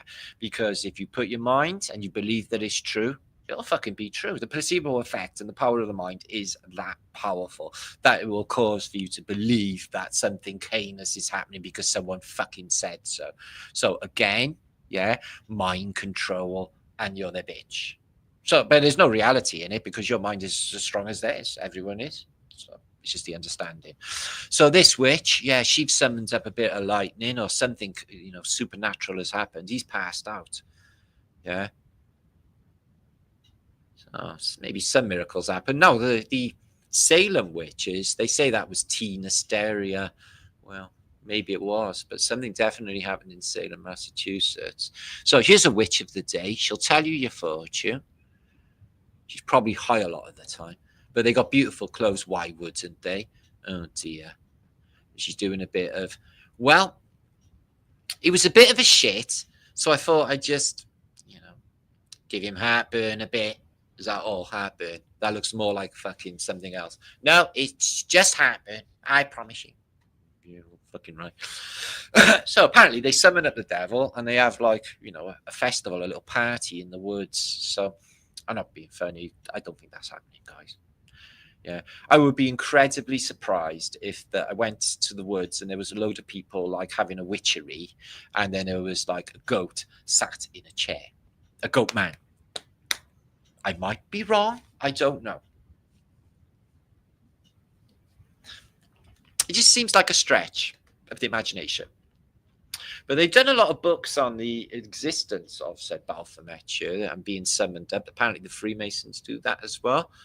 By Eliphas Levi in 1861. But you can see he's got the caduceus. This is what the NHS use, the NHS blah. But again, that's electromagnetic technology because it's two converging serpents. And look at this in the Black Mirror. A black mirror being held up by a witch. Abracadabra, cadabra, cadabra. And it spells the same that way, and that way. What is the chances? And holding up a black mirror. Ooh, you got a black mirror in your hand, some of you now, haven't you? Spooky. Who could destroy my beautiful wickedness? I'll get you. I'll get you, my pretty. And your little fucking dog, too. Leave the dog alone, man. Fucking Toto was awesome. So this had to be one of the best movies of all time. But the good witch behind there, she ain't all that good, guys. And the old witch, the nasty green witch, even though she was petrifying and terrifying to me as a kid, she wasn't all that bad. She wasn't, guys. She didn't hurt her or anything. She just spiked her. Fly, my pretties, fly. So that's apparently a Mandela effect now as well. Apparently, she never said fly, my pretties in the movie. Yeah, the flying monkeys, they do stuff for her. And she says, fly, my pretties, fly. But in reality, no, she never ever stated it. But there's a meme where it actually states it. It's pretty weird. Mandela effects, freaky. So there's one of the flying monkeys there. They get these in the truth communities. Some people. Oh, look, and she can tell a fortune. Let's see what she's up to. Oh, she's fallen asleep in a field. Okay, let's spike her with something trippy. And then I can get them fucking slippers. What colour are they? Are they green or are they red? Well, apparently the ruby slippers are green nowadays. They're another Mandela effect. I know. Don't shit the bed just yet. I know. I never. There she is, the good witch. Ah, the good witch. Good things will happen. You're fluffy. You have lovely curly ginger hair. She said, thank you, Martin. Could you tickle my belly? She said, no, I don't tickle bellies. I'm the good witch. Not much fucking good then, aren't you? This is out of the Satanic Bible. They say that if you look at this picture for more than 3 seconds, yeah, you'll have a bad dream. I'm only joking. I made that bit up. Okay, let's move on. So I have 900 people watching. Welcome, all of you. Make sure to share this out if you would. We're going to have a look inside the Vatican now to some of this decoding. I think they painted on ceilings. Now, you won't have seen any of these before, guys. These are from 1860s, and they're the ceilings inside the Vatican that they don't usually show you. And, oh my God, they know about geometry and the way this place is. Look at this. The geometry, that is the flower of life. They're just absolutely stunning, the ceilings and the paintings. Just, I can't get over on Michelangelo and Galileo Galilei and all of these people are supposed to have done, things for the Vatican. They just people, I often think like people like Nostradamus, Michelangelo, Da Vinci, and people like that. I think that they were the people left over from the old world, survivors of Tartaria. I really do, because they had these sublime talents, you see. And I think that all of us had sublime talents back in them days. I think we were all everything that we wanted to be, just all super talented, super everything. And I think they were survivors, and that's, I think that's why they were brought into the Vatican. He was definitely, with Galileo Galilei, for example, he admitted to being under the employ of the Vatican. He wasn't too happy about it. Artists like Caravaggio, he tried to give us the code of what these people really were and what they were really doing. Okay, these secrets, enslaving billions of people, keep the money, cash cow going. It's a business model, and that's all there is. That's all there is. The devil and the Jesus narrative is a fucking money spinner. Yeah. Billions and billions and billions of dollars. And don't say anything against it, or you're going to get people get pissed off at you if you say that's not the case, even though it actually is the case, isn't it? All of this opulence must have cost the earth. This is priceless artworks, priceless architecture made in a technique that we've lost, divine principles and stuff that we couldn't possibly envision in the modern day, because for some reason all of this sort of advanced knowledge of the fractal nature of geometry of this place is lost to any modern architect. They just don't seem to want to give a fuck about what this place really is. Look at that. This is mind-blowing. Technasmia lines bursting out and everything. Just mega banana. Just the level of intelligence required to do such things, guys, and creativity. Wow, they just don't in the modern day, do they? You never see anything like this. Just birds and grass give you that feeling of outdoors, domes as well. But whoa, again, look at the geometry and that flower of life bursting forth. Just most incredible. So these living buildings, they affect consciousness, they affect your energy, they amplify it. You can go into these places, you will feel invigorated, you will feel high. and you will feel energized. I've gone into some of these buildings, like I remember particularly in Russia, I went into these massive, massive buildings, and I thought I was going to faint. I thought I was going to get a nosebleed, and I got a headache because of the big communist oppressive building that I was in.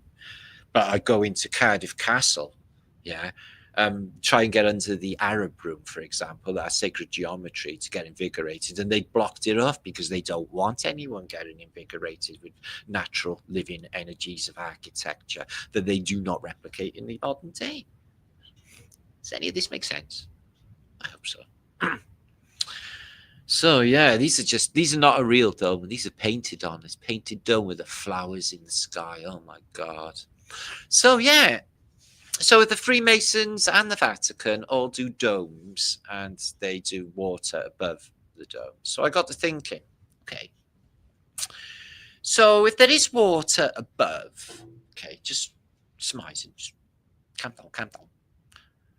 Then why hasn't it burst in? Because there's a barrier that separates us from the waters, just like the Bible says. But what if this was the case, that we were upside down and that the sea, which is the sky above our heads, was actually in a horizontal manner, and that we are upside down? Why haven't we fallen off, Matt? Because of the electromagnetic torus push and pull from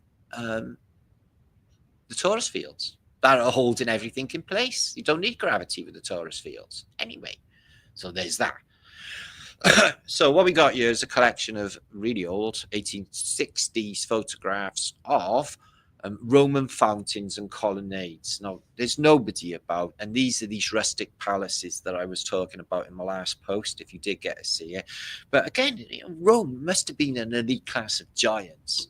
This is a well. You can see they still got the the bucket for filling up the water. The water is special water as well in Rome, but everything was about the water in the Phoenician world, wasn't it? You can see the papal hat, the fish hat, and the keys to all the data on everybody, the true data dump. And they've been doing it all the way along. How old is AI, I wonder?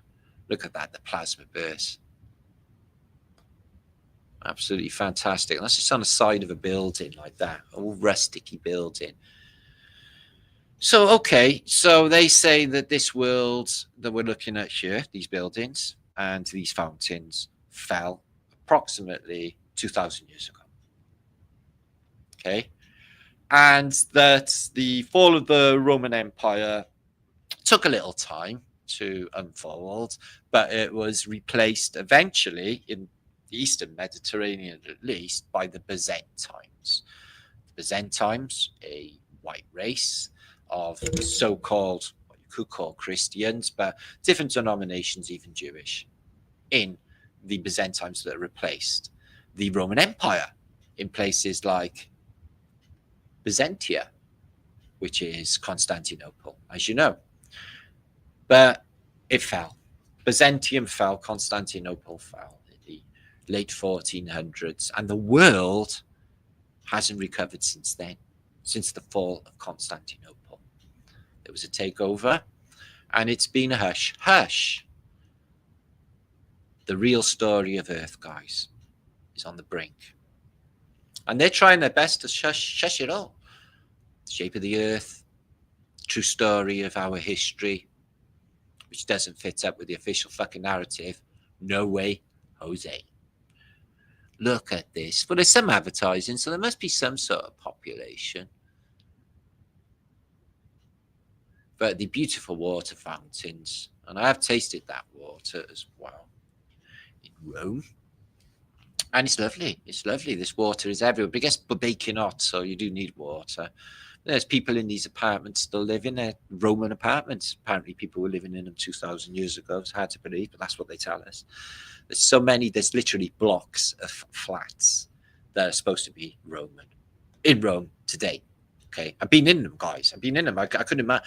I was trying to imagine the 2,000 years of babies being born in these rooms. And they were just like concrete shells, just like modern blocks. just nuts. They ain't old. They weren't old. None of this is old. You're telling me all this is 2,000 fucking year old? Look at this though, guys. Again with the blank mirror, the black mirror. Again with the blank plaques. What is the point in putting these in there without any statues or whatever goes in there? And the blank. What is it for? What is the point? Because the information is missing because it's been removed. It's been removed, the real history. It's like, we're not going to be able to let them see that. Not in the replacement relay or the replacement overlapping reality. So yeah, that idea though is brilliant actually. I'd sort of to shut on that because it would make a sense of absolutely everything if there was, you know, if they just taped over the reality, guys, and you know, the edits that you can just see everywhere. We're looking at them fucking now. These make no sense to what they teach us. So what exactly is going on? Did they tape over everything? Yeah. 2 VRs in one, guys. 2 VRs in one. The other VR is your best possible self that you imagined. That you imagined. And you just walk right into that life. Your dreams come true. They say that, don't they? If you can dream hard enough, you can dream it true. No? That's how they're doing it. You can look at yourself and think, how did I get here? You may find yourself living in a beautiful home with a beautiful wife. And you may ask yourself, how did I get here? Yeah. Talking Heads knew a lot about this, or the Tavistock they're giving the tracks did. Look at that. Is that bat swings? No, it's a dragon. And a eagle, or maybe even a phoenix, but wings open, and that drinking receptacle there, which is apparently Roman. But these villas and these palaces are sumptuous. Imagine the rooms in them beautiful high ceilings, because it gets boiling hot. But I reckon the original occupants were of bigger stature than us, is what I think. Let's have a look at this plaque. Oh, look at the Phoenician Bacchus underneath, and the usual plaque of battle-y things. This is how we got the empire. This is how we did things back then. With our fasces. We just waggled our fasces at them and they all started running. I shouted to them, if you're a real man, wrestle me naked. And then they run away. So yeah, that worked. Sun Tzu, the art of war, scare them. What's that say? Vinashi. Villa Cavalleri. I can't speak Italian. Fucking useless. So yeah, and the flat Earth open convention in Italy that I've been shouted has been cancelled. I had a message this week from its organizer Albino, which says it's been cancelled because one or something of the participants may no longer be trusted along those lines or whatever. Yeah, look at the size of these bollards. Bollards to you too. It's new, the size. What the fuck is it for? To stop the horse and cat crashing into the stairs? This. Oh man, I think there's some sort of technology in the past. Energy transference is what my thinking is. Even them, what would be the point of them? All the way through this little tunnel. What, tie your horse to them. What would be their point? In case anyone does a ram raid into the wall, they mean no purpose unless it's energy transference of a subtle charge through the whole circuit board city, which Rome was definitely a major hub of. And although they say all roads lead to Rome, it's because of all of them people that make them pilgrimages to that nodal point, and they give all of that energy. Oh, we love you. Okay, yeah. And then they give all that energy, and then the soulless Phoenicians are energized. We keep them alive. So we do that as well. We keep them alive. Because without fear and negative thinking, they wouldn't be able to survive. Our love makes them shrivel up. like that witch in The Wizard of Oz. Who could destroy my beautiful wickedness? Ah! Just like that. Just pour water over that witch. Yeah, and she shrivels up. Yeah, man. So is there water dripping out of that one? It's not like that. Just a bit of rope or something tied on. You got the Phoenicians here. They say Rome world, and you got Phoenicians all over it. Recognize them. I've seen them 1,000 times. And gates as well. Column, the arches to go through. Might be something to do with demagnetizing.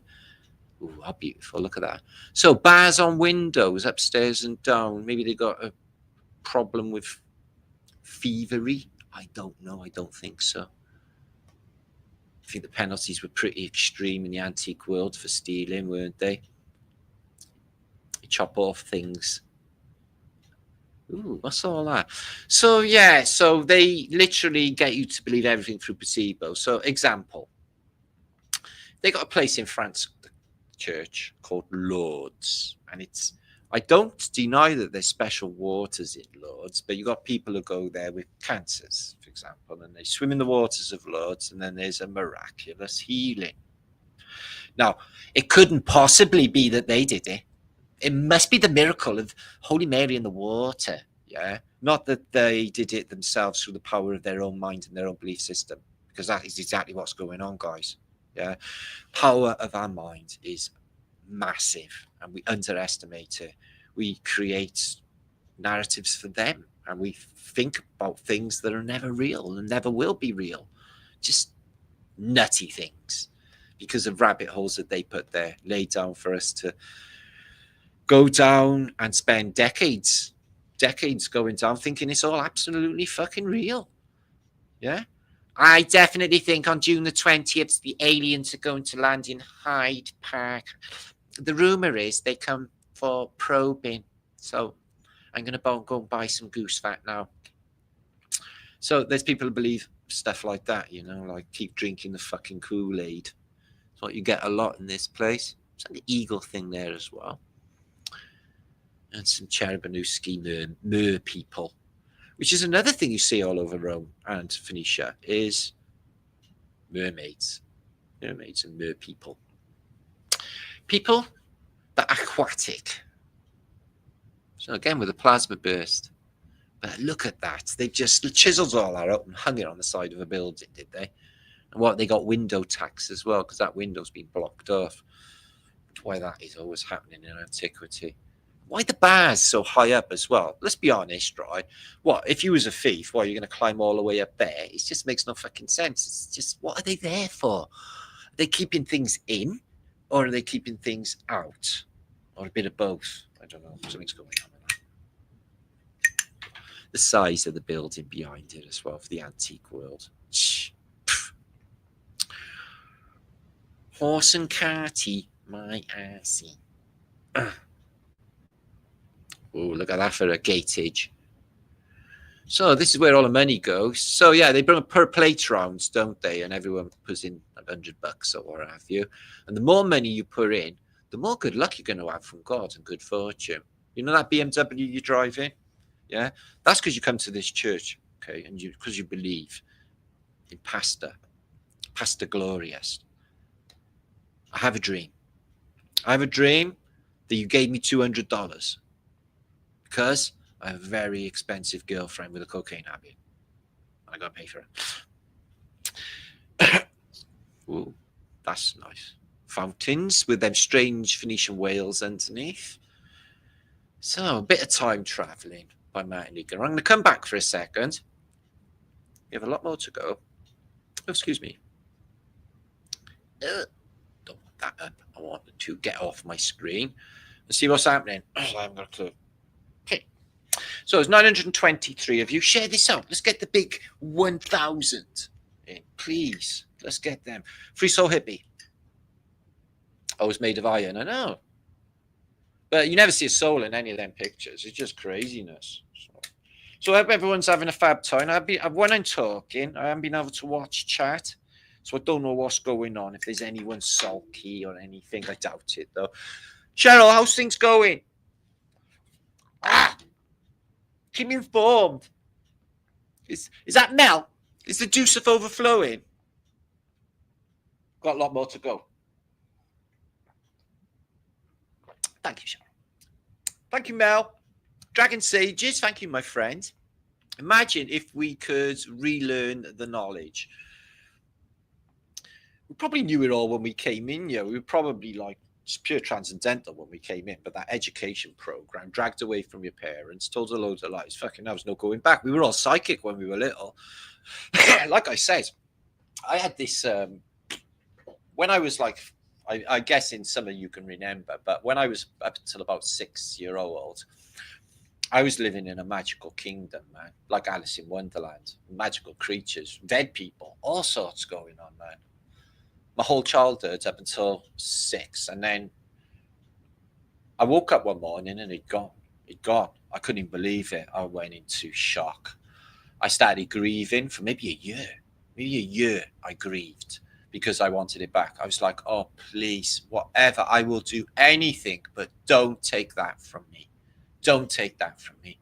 And it did. Reality I got older. Something happened. It was just one day from everything to nothing. And I broke my fucking heart. So whatever I was or whatever we are when you're younger, something happens. I think it's the education system, stuff like that. If they keep showing you pictures of trees and cats and things and giving them names, you get further away from your clairvoyant self, because we're coming this place clairvoyant. We come in this place psychic. We all are. We all are. It's just this programming. It just takes us further away from our psychic nature. This place is connected, interconnected, super connected. I can think about people, bam, they're there. And it's getting more acute as well. Because if you don't doubt it and you know it, it's just fluid. It's a fluid nature. It's beautiful. Very beautiful. So who we got? Hippie Shake, Isabel. What's happening, my brother? Ooh. And Freeman's in the house, bringing the good vibes. Ooh. Trumpets, yes, they'll suck, won't they? They'll be really loud. I hope they're playing like really good music, though. Acapella. It's not. I don't think it's going to happen like that. I think it's just going to be a massive decode. It'll be a wave going through, and then a new reality. I think it'll be along those lines. You probably wouldn't even notice it. I think it's happened before as well. I think it was like a schism. Something happened in the sky, and then I was like, "Fuck me, what was that?" Anyway, on with the show. Forgot. Like literally on with your life. Just forget. It's like, and that is an edit. That's what I was doing. That's what I could do. Just mind wipe. You can't remember. Oh, so hi, Kate. I heard the children remembering their past lives and forgotten them. So I always used to go out with this girl years ago called Tanya, right? Polish girl. I was engaged with her and stuff. Anyway, she had a sister called Anya who had a little girl. And the little girl said to her grandmother, I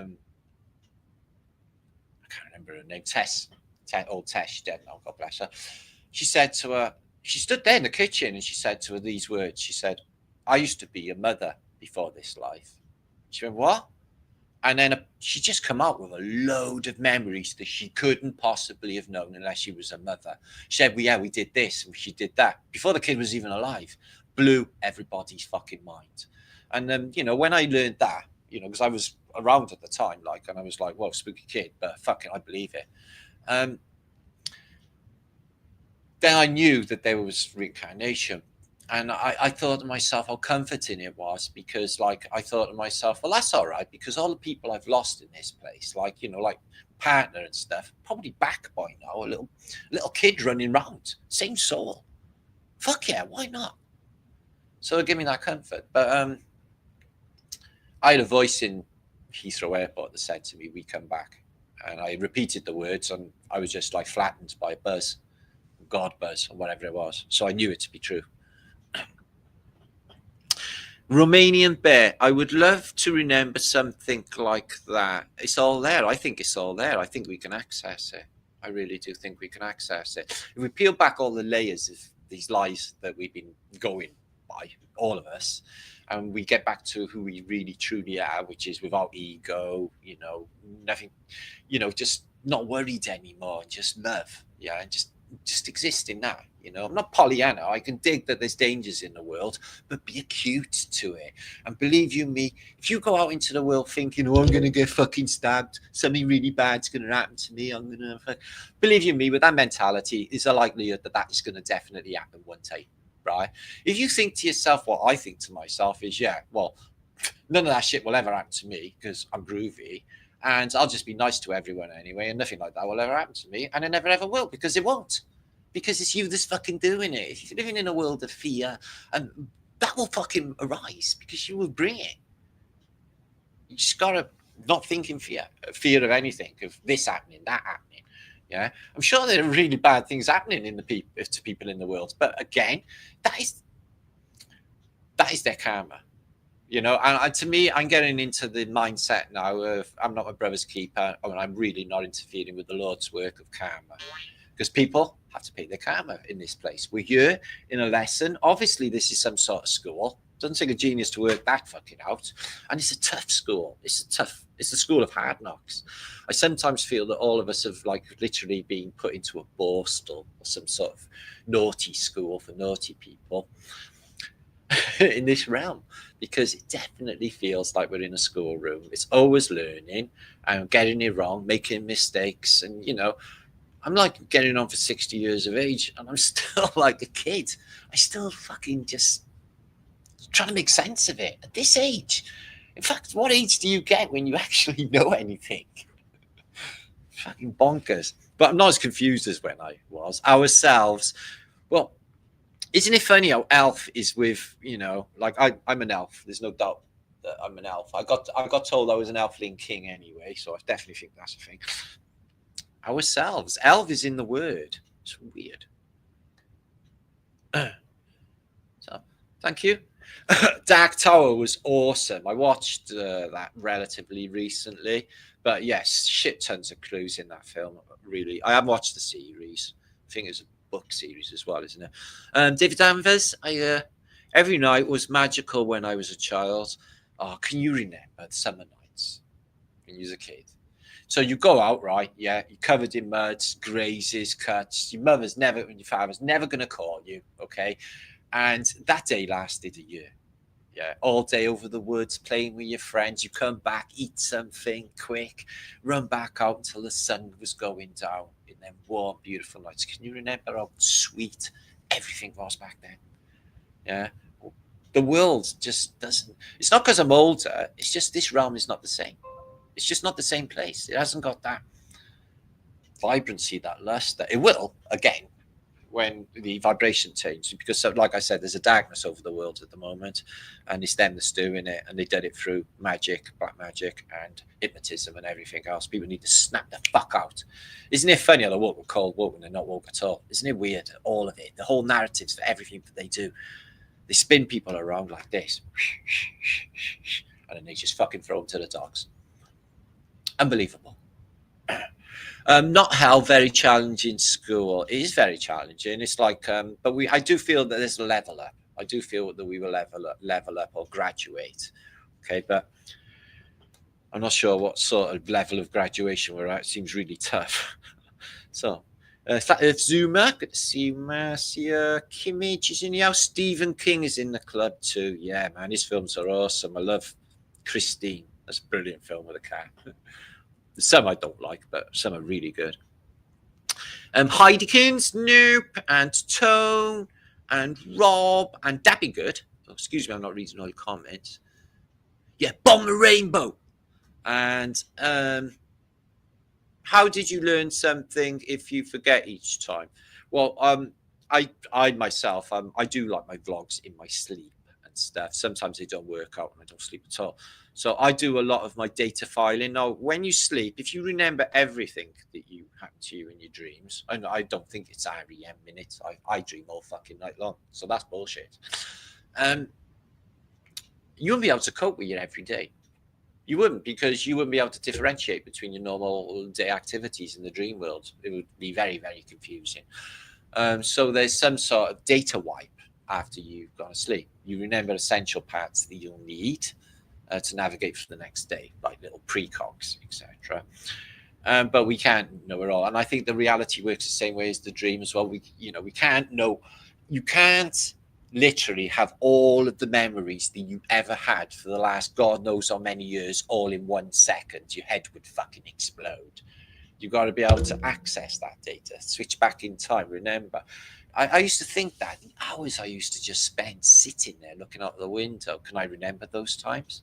Thousands and thousands of boring fucking hours of just staring at television. Can I remember 1 second of that? What about my childhood? No. Snippets. Tiny little fucking snippets of my life. And then I have to really analyze them to see actually if the events went down like that. Because events change in your mind as well. Weirdly. What is that? We lie to ourselves. It's a coping mechanism for this place because it's a cruel bitch, isn't it? Sometimes. Simone Willowbrook, keep the pen and paper. Well, I do keep a pen and paper, my journal, and I do write my dreams down as well. Last night I was like doing this vlog that was making no sense, and I had to do it over and over until it made sense. Drove me nuts.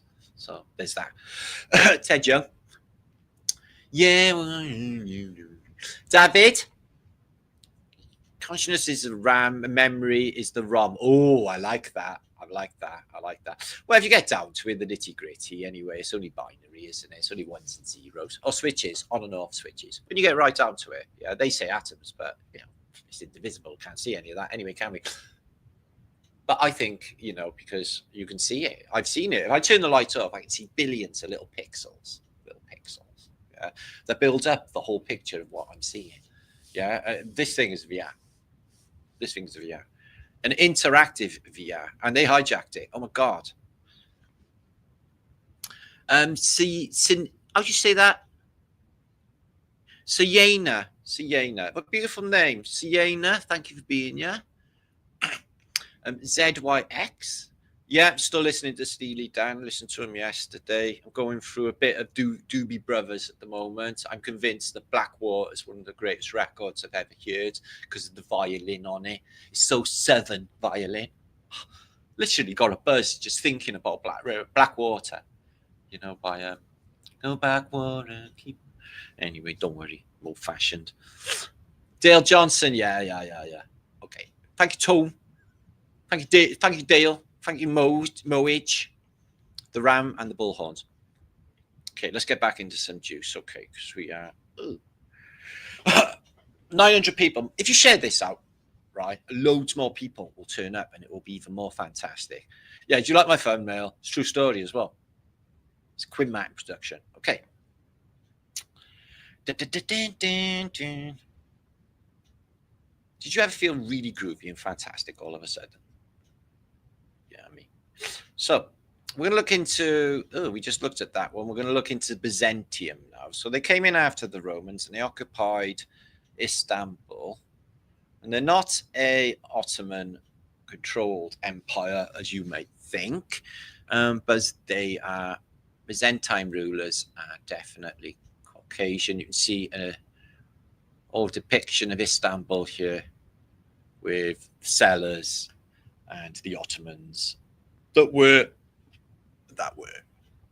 Okay, interesting. I've been to Istanbul twice. I've been to the Istanbul side and I've been to Üsküdar, which is on the other side of the Bosphorus, which is the ancient city of Scutari. And this is it. I was next to a prison that was in the film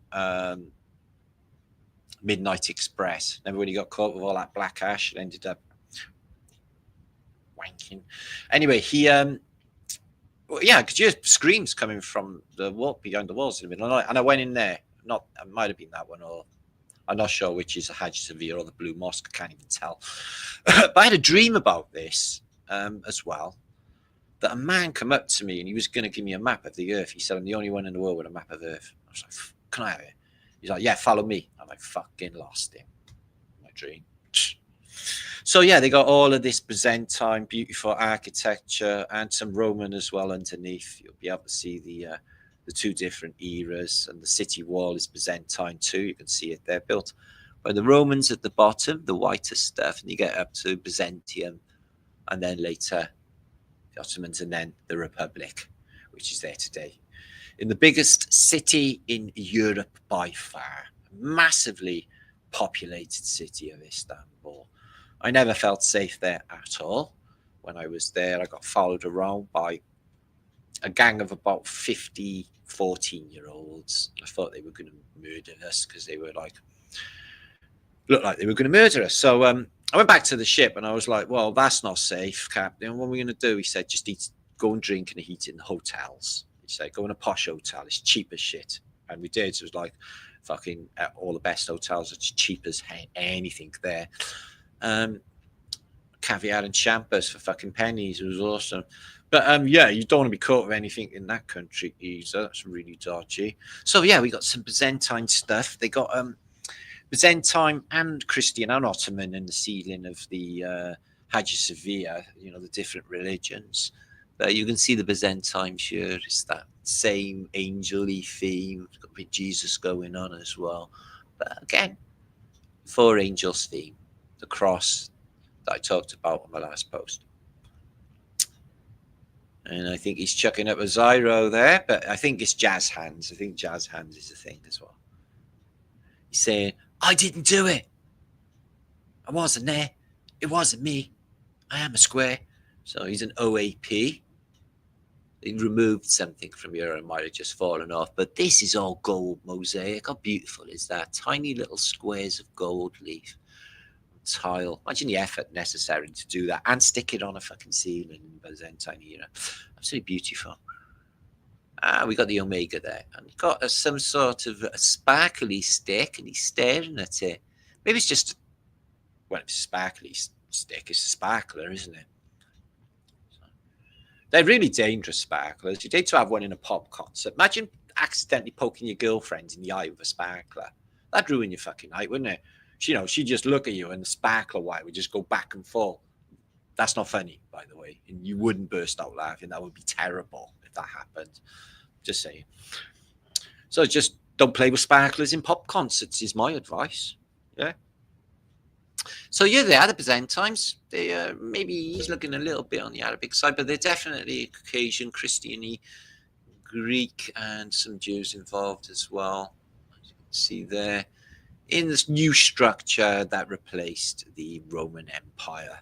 So I'm not sure if all the orgies are over with and drug taking and drinking. Probably not. So yeah, they got pretty loaded as well. So isn't it funny? The richest organizations in the antique world are probably the Byzantine, no, the Benedictine monks. They were one of the richest organizations in the Roman Catholic Church. What did they do with all that money? Yeah, you can only spend so much money on paintings and stuff. So what did they do with all of that money that they continually need to be the richest organizations on earth for some reason? But they live in palaces and things, don't they? And have a lot of things. The thing is, all of these elite people and that, they don't live in the same world as us. They don't fly in the same airports as us. They don't go to the same supermarket as us. They don't drive on the same roads as us. That's why you never fucking see them. It's just like, where exactly do all of these people live? Makes you think. So yeah, the Byzantines occupied and ruled Greece as well. This is a photograph of the Parthenon. You can see, obviously, the Byzantines have fallen by then. Byzantia. She's got a bit of a red ruby going on there. So, excuse me. Right, so yeah, all mosaic. I really like mosaics. I think they're pretty groovy. All them little tile pieces all stuck together. How fantastic is this? Oh, yeah. And this is their language, the Byzantine language. It looks a bit Greek. It looks a bit Russian. It looks Russian, actually, and Greek. But there's a big connection with Russia and the Orthodox Greeks and the Byzantines, which all are derived from. Right, let's see if we can read any of this. Wow, they got beautiful stuff. Hoffi, Hoifi, Cab, Ak, Aitataf. Yeah, I don't want to actually accidentally summon up any ancient demons by reading them out. You got to be careful. Quantantino and Capat Optum Eno Mono. Oh, Eno Mono Maxo. Eno Mono Maxo. Oh. Fucking hell. I literally speak ancient Byzantium. How many can literally brag that? Jeez. So I was watching this vlog the other night, this YouTuber. Man, oh man, he speaks ancient Byzantium. Fucking hell. Does he? Oh, yeah, man. So yeah, this is all their shit. You can see Rome and the red brick layer there. And then this bit up here is Byzantium, Byzantium. So they're a bit boring, but they got really colourful stuff, and they're definitely into the Zyro, the same as the Greeks and the Romans. So what's this? It's a circle with stars, and it's surrounded by green. Ooh, the concavers are like that. There's a Zyro, and an Alpha and a Maker. So I'm going to talk about that this week. If you haven't seen that vlog, it is a really class decode. But look at the colours in that. It's beautiful, isn't it? So the Byzantine world must be really beautiful. So they got a book. I wonder what's in that book. Don't start reading it, man. Oh, Tigman. And Natuk. Ooh, Natuk. So obviously I don't speak ancient. Wow, Jesus was around in the Byzantine era. Who's died there and laying out is I don't know. And Jesus has Jesus on his lap, a mini me. It might not be Jesus, it might be the Emperor Constantine, but it definitely looks like Jesus in his golden robe, and he's got a baby that looks like he's mummified. I don't know. So what do we think about Gene Hackman and his wife then, mummified? What do you think about that? How long have they been brown bread? I like Gene Hackman. I liked him years ago as well. I like the fact that a Hollywood star had little cute Japanese kids. That was probably really unpopular with racist Hollywood, wouldn't you say? So, yeah, but, you know, fucking Popeye Doyle out of the French Connection, yeah? How many unbelievable roles. In fact, he was Lex Luthor. That's probably what happened to him. He got affected by the Superman curse, the curse of Superman. All them films, the Passion of Christ curse, the Superman curse, the Batman curse, and fuck me, what happened? She's like, I'm so disappointed. I've given birth to the most ugliest baby I think I've ever seen. Mummy, why am I so ugly? It's really confusing. Right. I know what's going on here. I know Bible stuff. This is what he's regarded to his friends as Bappo, John the Baptist, and he's dunking God in the Phoenician waters to wash away all his sins, because he's had many by that stage. Yeah. And he washed away all his sins, which means no more masturbating ever, or any other things to do with anything. Now it's just you abstain from life. You just think thoughts. So this is not even a satanic cross, is it? It's on its side. It's a confused cross. So yeah, imagine being the Mongol hordes trying to climb over this into Istanbul. Have a shit of a time in the modern day. But again, the laurel leaf for control and a bit of Greek in there, saying, I'm going to write a classic. I'm going to write it in an attic. That's what it says. Because, baby, I'm an addict now. An addict for your love. Okay, what's going on here? This is the dream of Enoch. I can read it up there. This is the dream of Enoch. Later on, you're going to have all, like, flying wheels and stuff. Really trippy Enoch's dreams. So, I can only presume this is Mary and Joseph, because it says Mary and Joseph.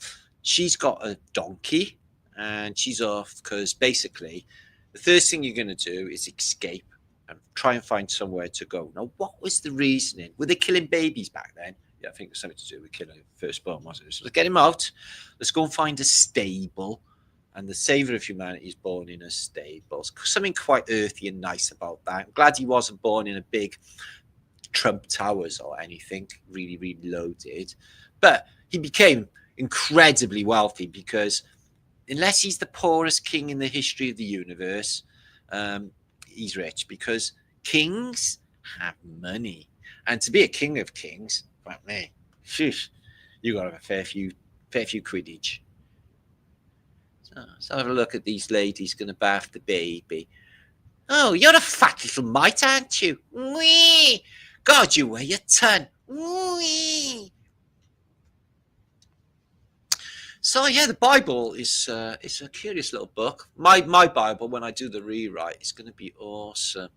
Yeah, it's going to be fun. It's going to be fun for a start off, and the antics of the angels. Oh boy, oh boy, oh boy! If they weren't bad before, they're going to be bad now. Okay, I'm going to do a bit of a.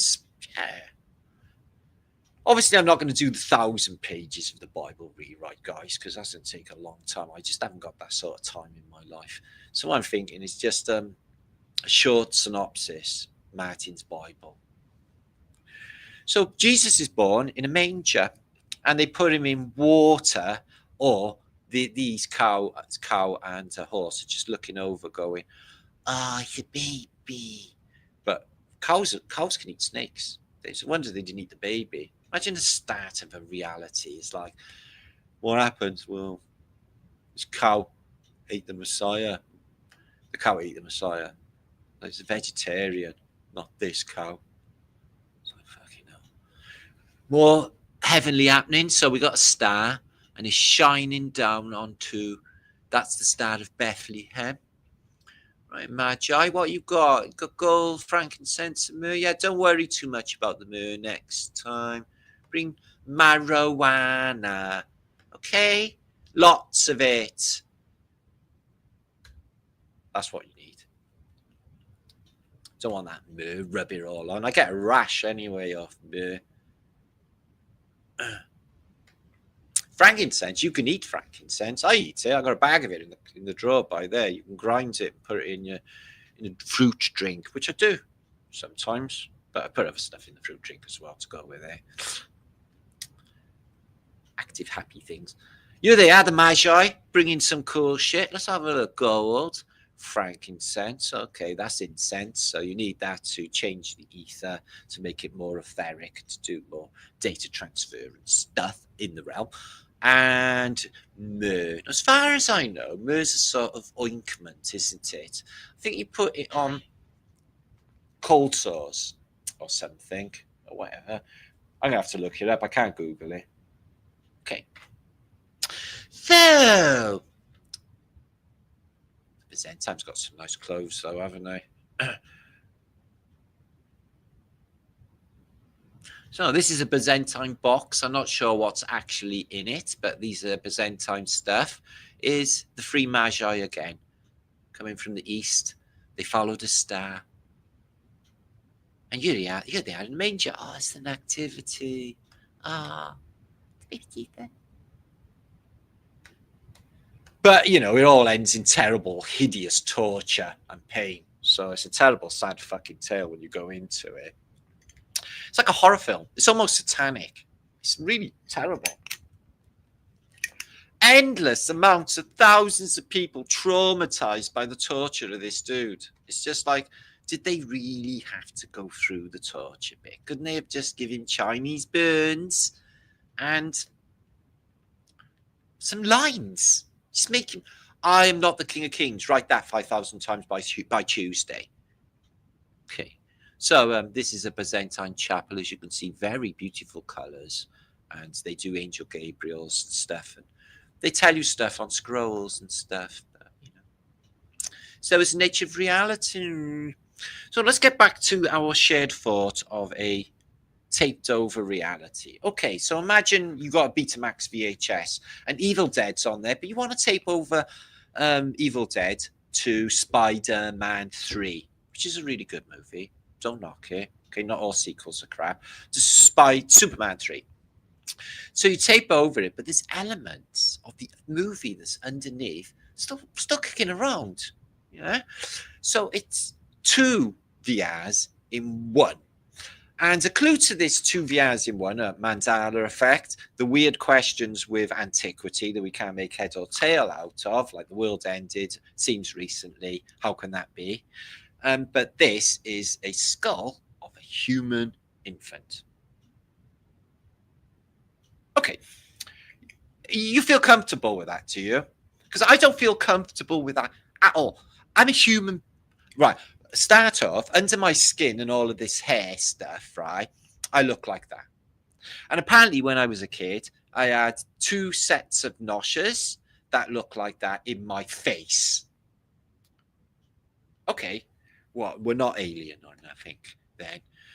So, when you look back into other parts of antiquity, China, Peru, and other places, you get elongated heads. Are they a sire? What about pre-magma man? What about I don't really go with Neanderthals, but I definitely think there was a species of people in the other reset that occupied some of these buildings. Like people that built Sacsayhuaman in Peru, for example. I think that they were blonde or ginger with elongated heads, because you find these in the Atacama Desert with the elongated heads. They're completely different humanoids that existed. Yeah. The evidence is overwhelming. I was on a show years ago with Forrester. He had a elongated head behind him that he got off Lloyd Pye, and then I added my suspicions. It was like, you know, another fucking gatekeeping thing going on. But it's like the fact still remains, guys, that there are different heads and with shaped heads that with blonde and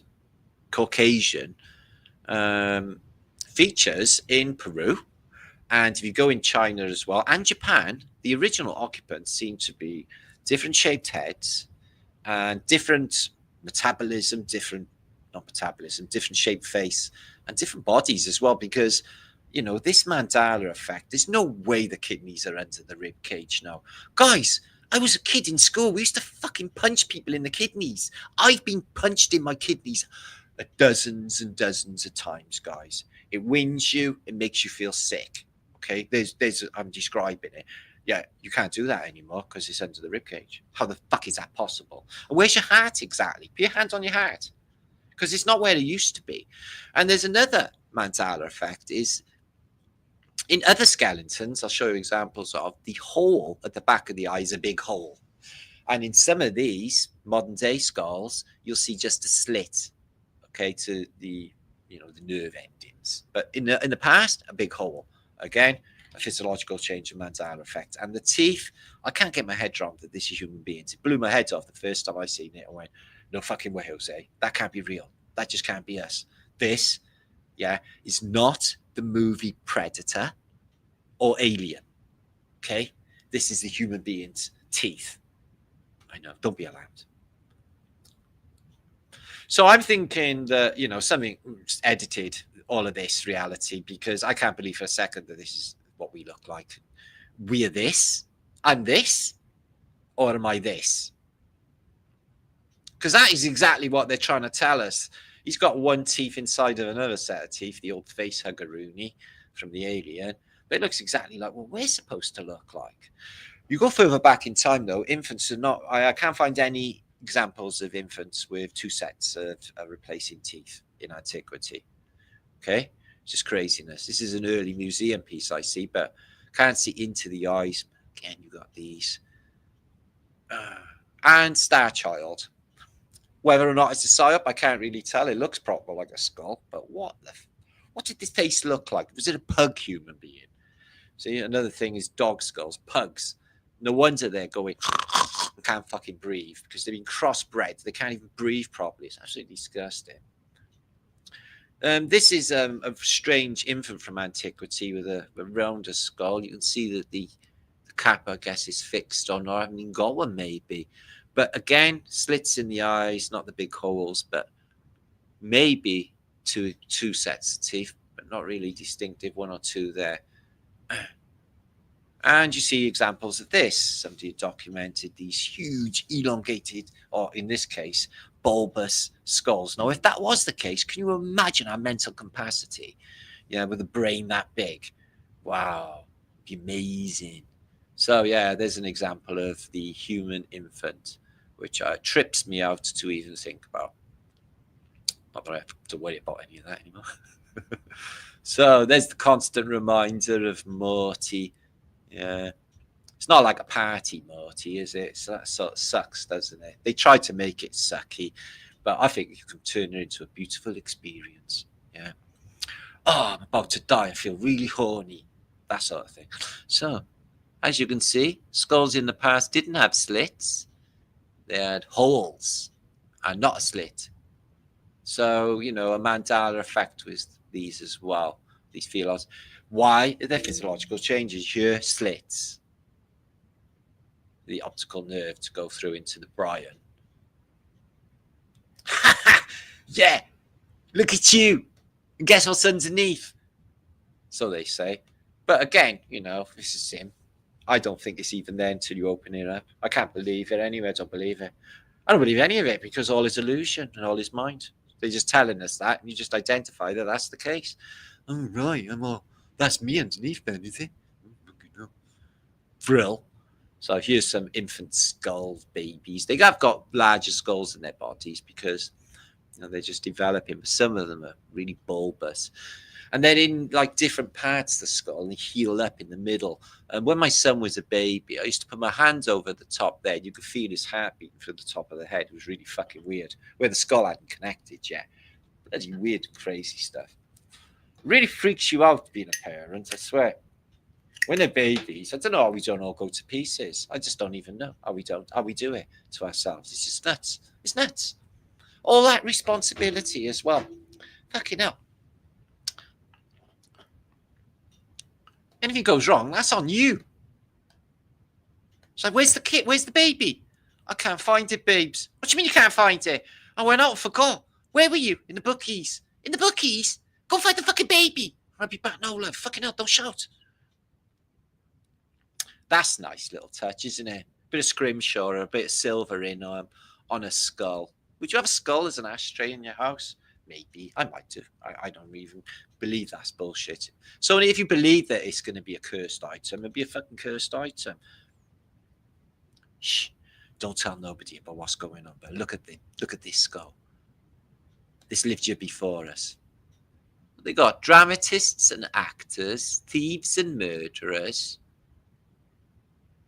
philosophers, statesmen and historians. Well, that's all about. It's keeping the heads of people. And look at all of them skulls in the background, guys. Whoa, they got some really unusual shapes there.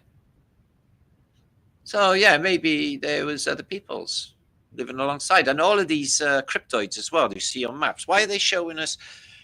Oh, fucking hell, where do I begin? Bellinis, unicorns, centurias. You know, there's so many of these cryptids. Well, so they just drew them all over antiquity, but they never ever existed. But maybe they did exist, and they existed in another realm that is alongside us, or here, exactly the same place, but simultaneously. Two VRs, one over the other. Isn't that amazing? Right. Okay, we got 864 of you still in the house. Stick around, guys. We got a bit of a way to go yet. We are 2 hours in. And we're going to look at some things about antiquity that they say are new, but I very much doubt it. Because there is nothing new under the sun. What we got now is people ripping around the streets on scooters. You can hire these in your city, swipe them with your card, and off you go. But these were used by everyone over 100 years ago. Some of them are petrol, and some of them are electric. And everybody was on scooters like that. In the 1930s, nice, tired, comfortable, canopied scooters. So it appears to me that the scooter disappeared off the scene for maybe 100 years, because I never seen an electric scooter or a motorized scooter until about 5-6 years ago, till they all came back out. Scooters were just little plastic crap things for little kids. You know, you never had a good one. So the police used them to get around in antiquity. And in the 50s, you can see a nice retro type affair. Beautiful little thing. I bet it was really nice to ride as well. And two's up on a scooter. They're doing it now. They goes past you all the time. Two's up on the scooters. And there you can see it's a little petrol scooter. Don't know what sort of speed they'll do, but well, everyone was doing it. Picking their nose and chewing it. There you are. A lady got a battery pack on, off down to work on a beautiful electric scooter.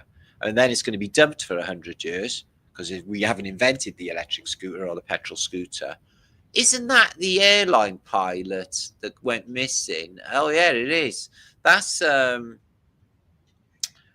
what's the fucking name that went missing in the Philippines? Got eaten.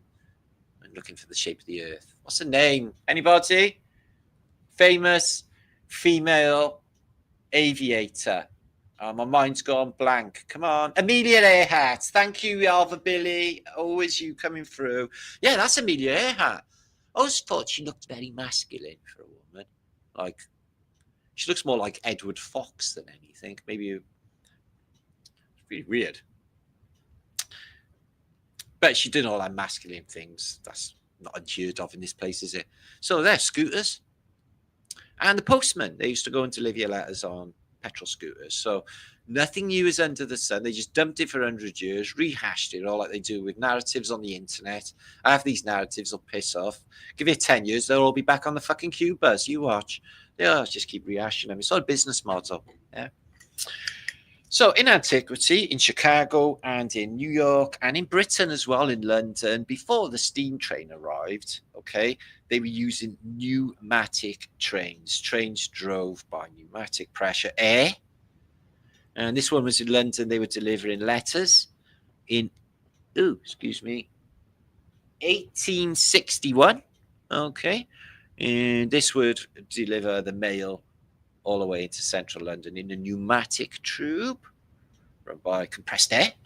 And you could see these in department stores. When I was a kid, I was infinitely fascinated by these capsules. They used to stick in these tubes and they go, and they were gone. I was like, oh my God, where did they gone? And they go up to the office and they put money in there and stuff. But they used to transfer money into the street in the banks of America as well through these. Before any steam trains, like everything's gone backwards. You know, they had electric scooters, everybody running around on, and then they dump them. We haven't invented them yet. And then e-bikes, they were using them 100 years ago. You know, Tesla electric cars, they had them before they had petrol cars. Nothing new under the sun. And these, can you imagine just going along without any engine or compressed air in pneumatic tubes? Here they are here.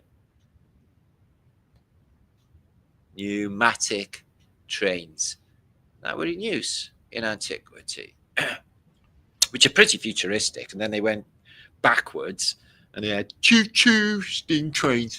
So under the Hudson River in Manhattan, you can see the pneumatic system that was existing, high-speed pneumatic trains, and then it went steam, then it went diesel, and then electric, and then back to steam, and then back to electric. So it goes switcheroony depending on the cash cow at the time.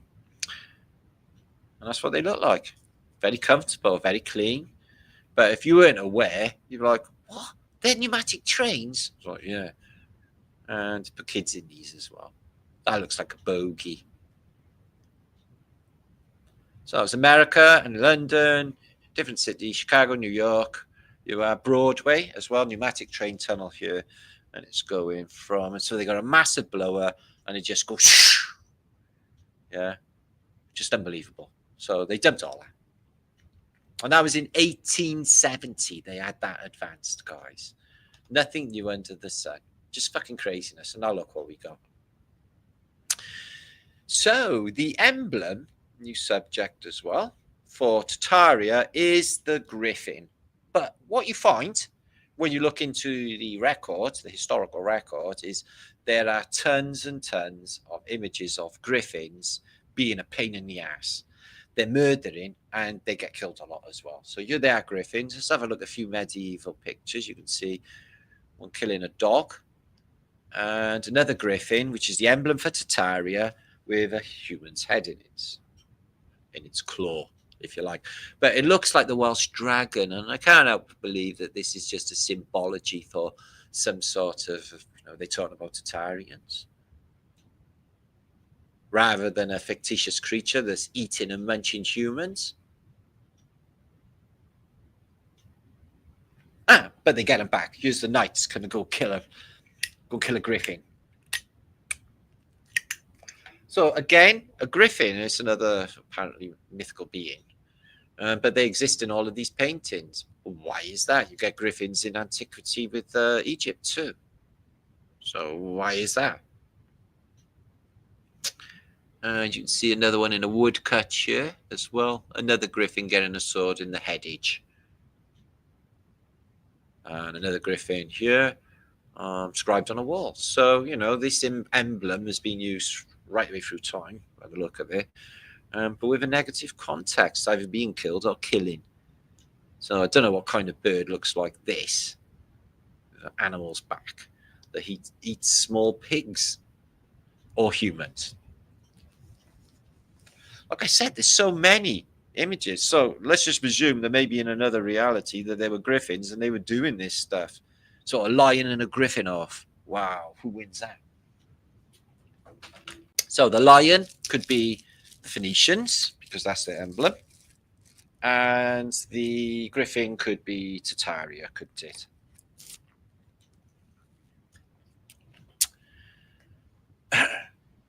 Here is a knight that's looking like he's shitting himself a bit, but he's got him. He's got him. Got him right in the beak. And here's some different types of griffins. Apparently, there's not just the one. I don't know if they got different griffin-y names. There used to be a house years ago in near to Cardiff, a big manor house called Griffinville, and it had all grotesques of griffins all the way around the outside. Really old building as well. I'm sure it's still there, Griffinville. This griffin is eating this knight's face off. Nice. Or eating a pig. So yeah, so what's going on with the griffin? I couldn't possibly tell you, but what I'm saying is it seems to be in a lot of shit all of the time. It's either eating something big or getting something eaten. This one looks like he's carrying an actual knight and a horse. How big are they? Are they as big as a condor? Are they as big as a Japanese banshee bird? The screams? Ah! Go on, brave knight. Go and take the griffin. You win that maiden's hand. Okay. And a griffin having a griff fight with a griffin. So, no, that could be a dragon. It's got no wings. It's got wings. It's got no wings. Tricky. Don't know what's going. Oh my god, they eat fucking bunny rabbits. I don't like griffins. I hate griffins. Fucking so horrible.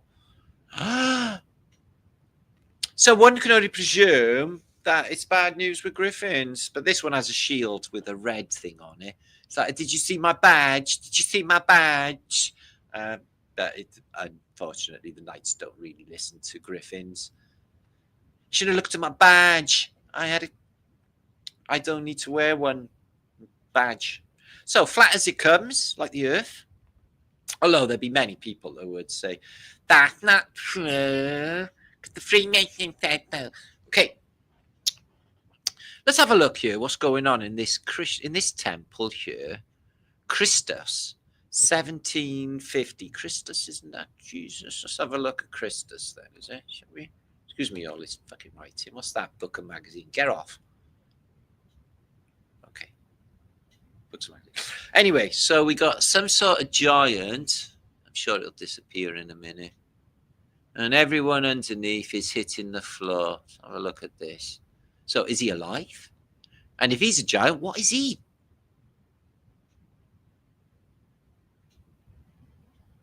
I'm going to come back a minute. I'm going to reduce these pictures down because I don't like that thing. 300. That's not fucking good, is it? Look at the man or beast. That's better, Matt. Okay. Right. So yeah, giants. I don't know what that little thing is there. Let's have a look at that. Wow. So yeah, giants bosses in that depiction there. Allemagne history. That's Germany. Alemannia. That's Germany. I know this through the Eurovision Song Contest. So there's another cryptoid. This is the Cyclops. This is what the Cyclops actually looks like. It's not really what you think. Let's have a look. He plays the flute. He's got massive ears and other things. That's La Cyclops. So yeah, there was plenty of these cryptoids around. Just a declaration year. Apparently, this is in Lancashire, and they people are like literally saying that they're seeing all of these creatures like Belimes in 1646. Apparently, these things actually exist in Britain. Why are they being reported? You know, because in our realm, I'm sorry, we just don't have anything like this, do we? So why is it always existing in 400 years ago? And it's not anymore. Monsters, cryptids. That's a witch. They're all witches behind their masks.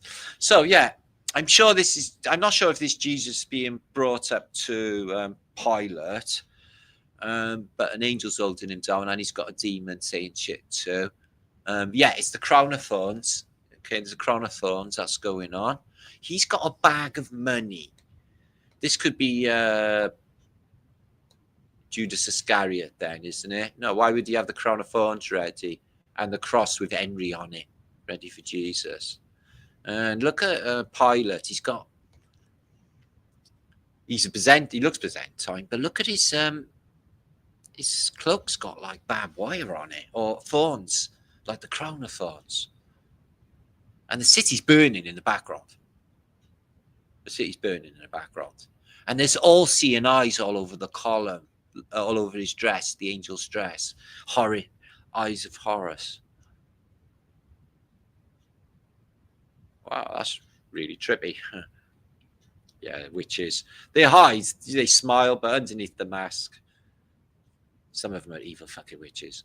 So we're getting ready for our fake alien invention, but it might not be. It might be a 600-foot Jesus with a swastika belt on, which would be awesome. Be really happy. There will be great dances in the street. So here's the king. King Charles in 1600s. For some reason, they knew what he looked like. Why have they got King Charles? How do they know 350 years ago what he looks like? Obviously, he's not a spider. But can anyone argue that's not Prince Charles? Nope. You can't argue that is Prince Charles. So in this pub here, right, these are the rules. No thieves, fakers, rogues, or tinkers. No skulking, loafers, or flea-bitten tramps. No slap and tickle o' the wenches. No banging of tankards on the tables. No dogs allowed in the kitchen. No cockfighting. Flintlocks and gulgles and daggers and swords are to be handed into the innkeeper just for safety. Okay, bed for 1 night, 1 shilling, and stabling of your horse 4 pence in 1786. Fuck me. Well, they don't want much, do they? I went to a pub years ago in London when I was about 16, and it said on the door, no blacks, no Irish, and no Welsh. I was like, well, I can put an English accent on. Nobody will ever know. So I know you Americans know this woman because I know you do, because I know, okay? Patricia Rutledge of Keeping Up Appearances, old Hyacinth Bucket, or as she likes to be called, Hyacinth Bouquet. She was actually a movie star back in the day, and quite lovely, but she's apparently 96. And wasn't it brilliant when Hounslow, who was Eddie Yates, Hounslow came round with his wife, the scummy relatives, and she's all prim and proper. So British, that is. Try to pretend you haven't got scummy relatives. Like all of the family. Anyway, so this is the inside of a Jaguar, a Shaguar, back in the 60s compared to the crappy cars of today. So leather, yeah, leather. And this lovely veneer. Can you remember veneer, how nice it was when you polished it and shined it up? It was beautiful. And these Jaguars, man, they have meaty engines. Fucking beautiful. Whatever happened? Whatever happened? So let's have a look at some Illuminati's favourites, doing the old Masonic hand in jumperage. So we have Marvin Gaye. He got killed by his father. His father said he was the devil. Jean-Claude Van Damme, after his gay porn career, he went into kung fu fighting. Pierce Brosnan, he ended up James Bond. They've got a new James Bond coming now. Apparently, it's going to be a woman. We're going to have a woman James Bond. No, it's not. It's going to have a black James Bond. But I like the actor that's doing it. I've seen him in other stuff, and he'd be a good James Bond. It's not that Idris Elba guy. I don't like him. He's one of them. So Madonna, shame.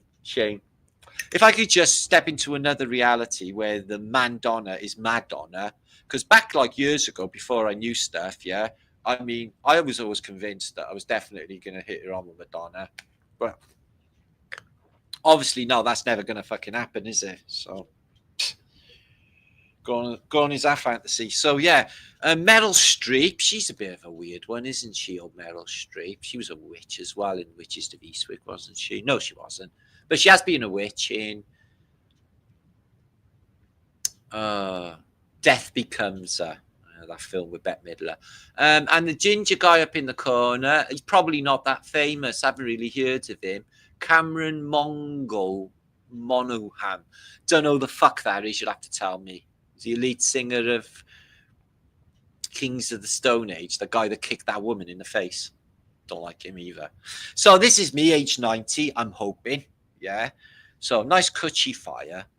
I don't know if I'm ever going to have a dog, but it's a little fantasy of mine that when I can't travel anymore and I'm a bit more of a responsible human, I could probably look after a little doggy because I've always wanted one all my life. That looks just like that. A little dog that looks like that. By my coal fire, fuck the telly, fuck the internet. I'm just going to stare at the fire. I'm going to have a nice cup of coffee. You got coffee going on there as well. Nice cup of coffee and maybe a little smokeroonie. And I'm going to warm my feet. Yeah. And I'm not going to give a fuck because I'm going to be complete human being. Okay. You men, listen to me. I don't even know what that is. So let's move away. I don't like instantly. It was like, listen to me. So yeah, this angel's holding up a large vagina. And inside the large vagina is God. Again, sort of pointing towards that all of this religion stuff is a narrative for the inner journey that we go through. So some people said that this is a replacement head of Putin and looks a bit CGI. Did you actually go and look at the big four pictures before anybody actually see that? No, it's just a guy that miraculously looks like Putin. He could be a time traveler sat behind President Roosevelt. Time traveling Putin. So, yeah, see what happens with them lot now playing their stupid games. Having their wars and all the stupid shit that they do. Oof. That's going to be unfashionable. No one's going to want any of that in the future. Wars are just ridiculous notion. I know it makes them money. That's what it's all about. But the idea of actually killing other human beings is going to fade into significance in the future. People won't even think along those lines. And countries that don't value human life the way we value human life, well, they're going to have a bit of a change in mind. So here's the Beatles in... it did say the gardens at the back of Liverpool Street Station, but that doesn't look like Liverpool Street Station. But this is what happens when nature runs wild. Even in London, there's nature everywhere in London. But yeah, what tossers. Can't believe I used to love them.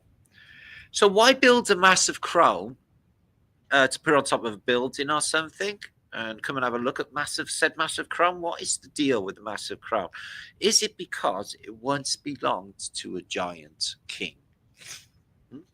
See, them engravings in the Middle Ages, they don't actually show you the size of them. They're just on pictures. They could be massive. They could be giants. Jesus could have been a giant. In fact, I posted that, saying they were all big. Everyone was bigger. They were Jesus giants. So I think this is an inquisitor getting his hair off, going, blasphemer! I had someone at Speaker's Corner point to me like that. It's calling me a blasphemer. But the guy next to him was a legend, a comic, a guy from London. Oh my God, he had me in stitches. He said, yes, but you, sir, are a homosexual. He was like, no, I'm not. I was like, yeah, fucking hell, he is. Oh, it was brilliant, that was. Art Deco. Imagine walking into that with the sun shining through. How yummy it would be with all that floor and walls and everything. God, wouldn't it be lovely if we had stuff like that, guys? Instead of all that crappy stuff. No. I got windows like this, but I had to make them with special tape covering. I need more rolls of. Oh, look at that, right? So when you talk bollocks, you get a medal, look, like Sly Man Dan. That's what happens when you try hard. You get a medal. I got a medal of my bosses. Here's a big bell.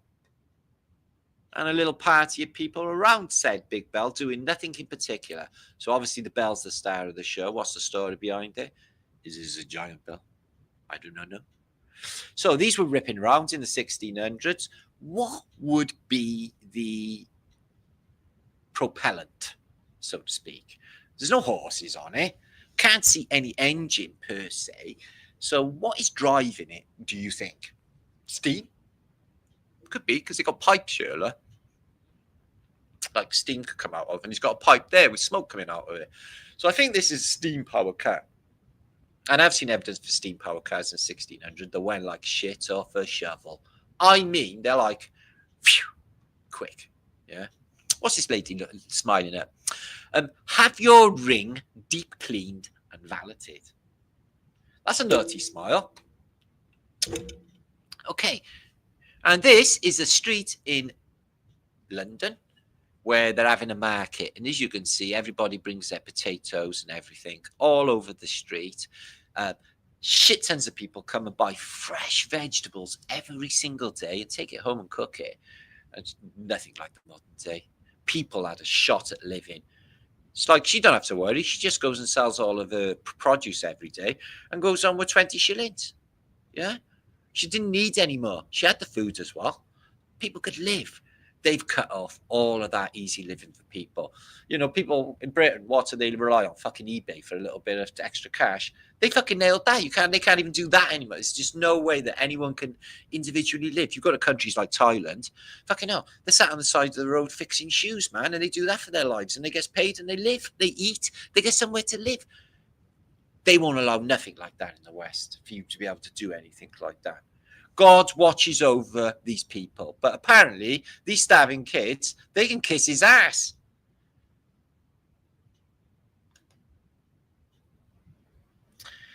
Oh, so there you are. That's apparently what happens there, is it all falls down. Yeah, like London Bridge.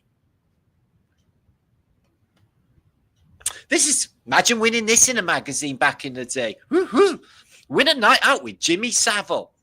Yeah, buy a Hoover vacuum cleaner or washing machine at your Northeastern Co-op and you get a chance to win a dinner for two in a London restaurant with Jimmy Savile, including free travel, overnight accommodation, and 50 quid spending money. Hoover makes things better for you.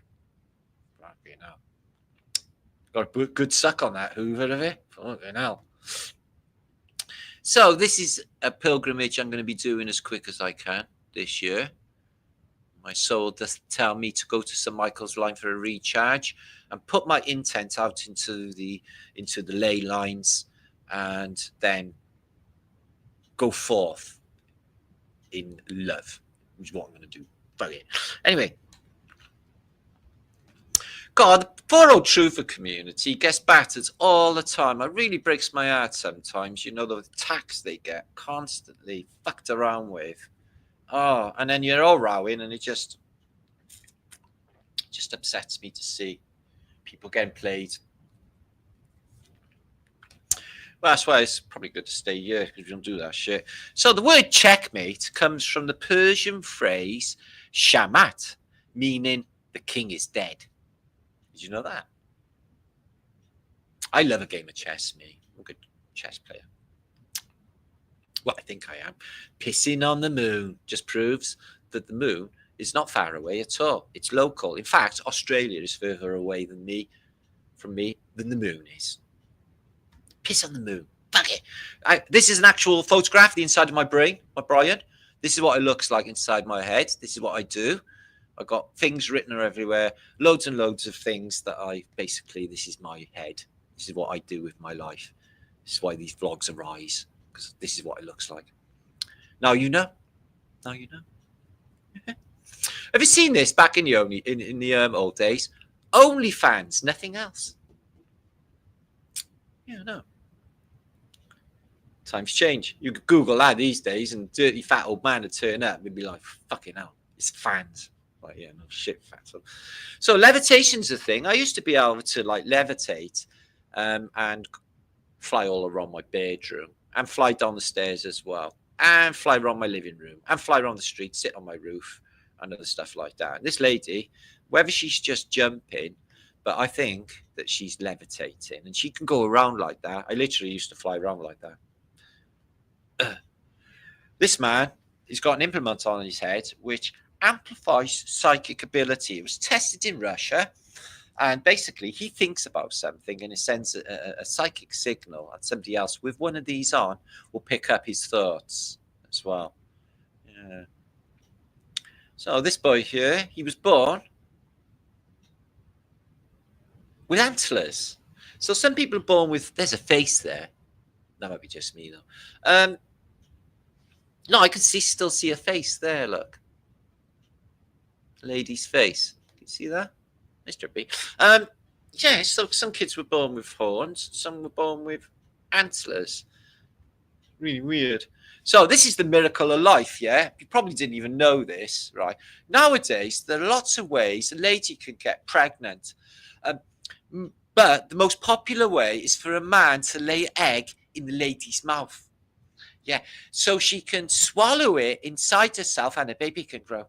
Catch it. So if you ever want to make a baby, this is how it goes, okay?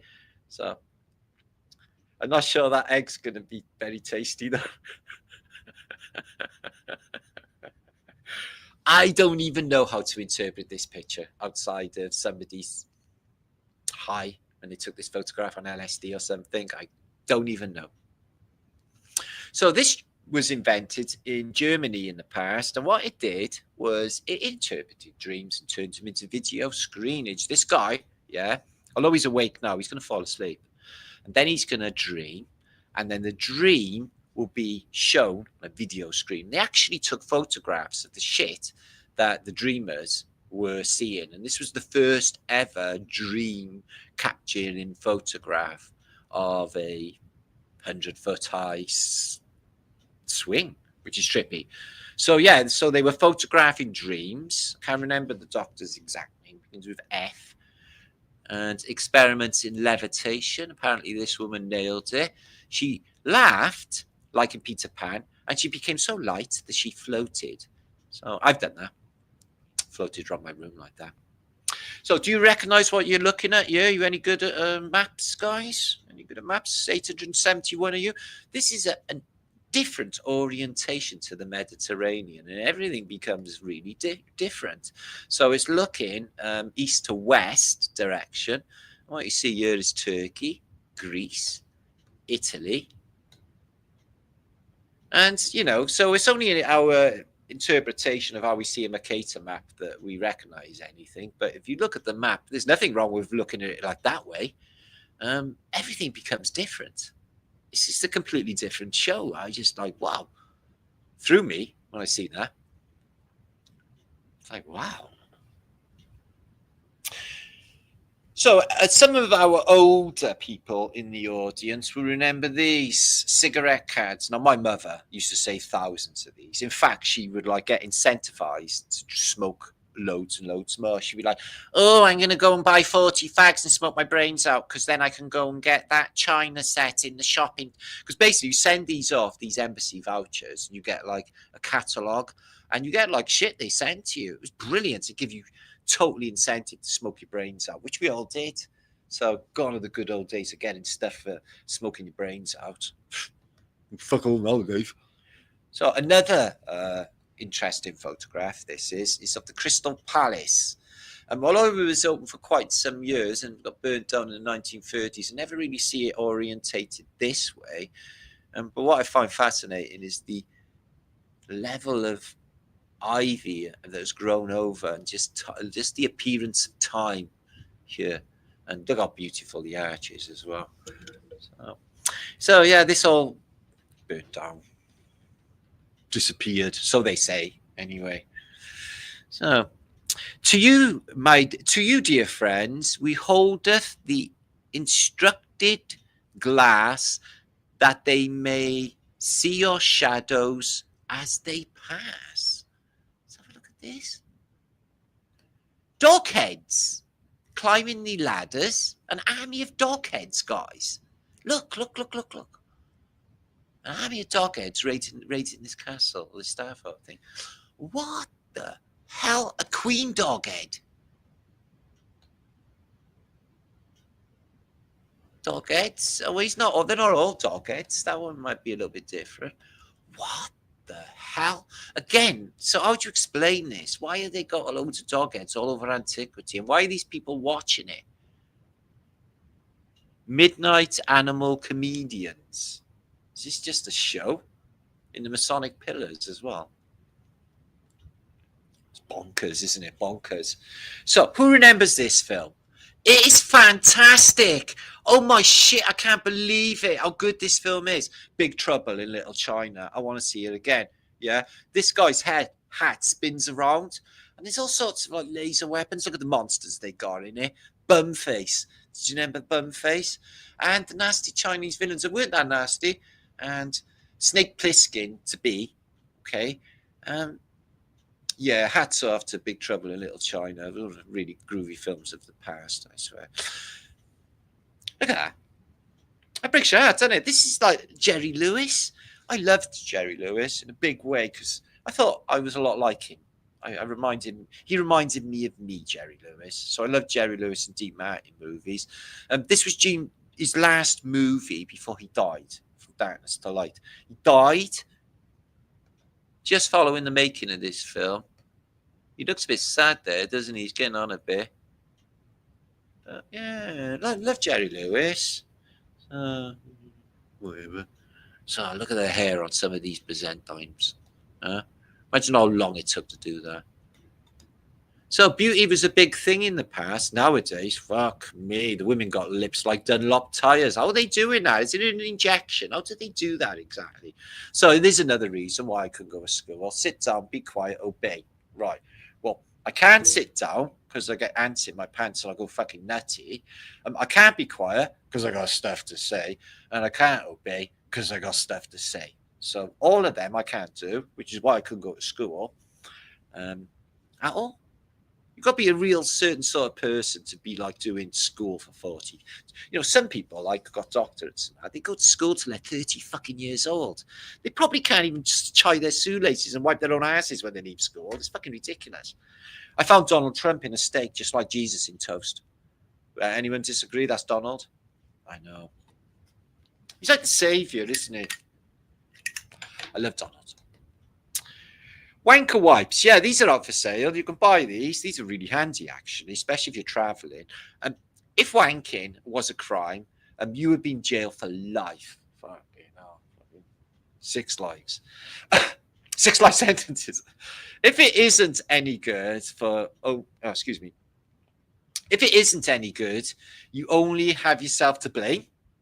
That's true. All is mind.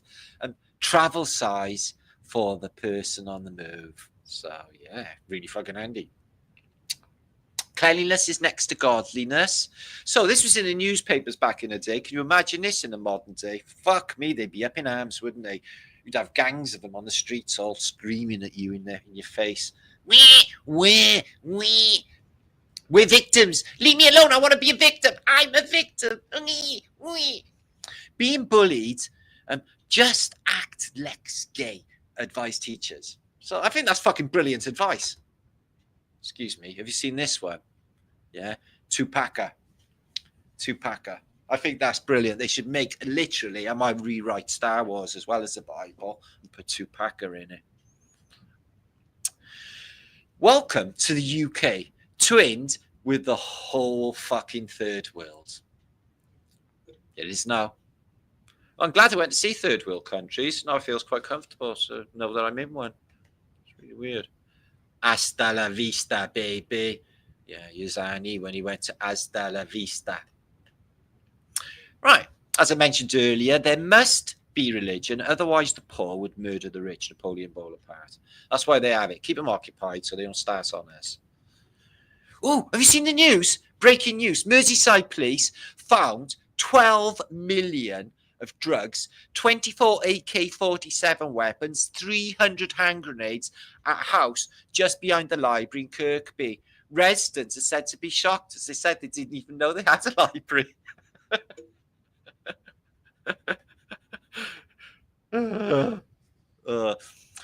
Some images of polygonal masonry in a wall and a church, which is Roman. Interesting that polygonal shows up everywhere in the world. In a church in Rome, the polygonals, you can see everywhere in Asia and South America as well, and North America got some as well. But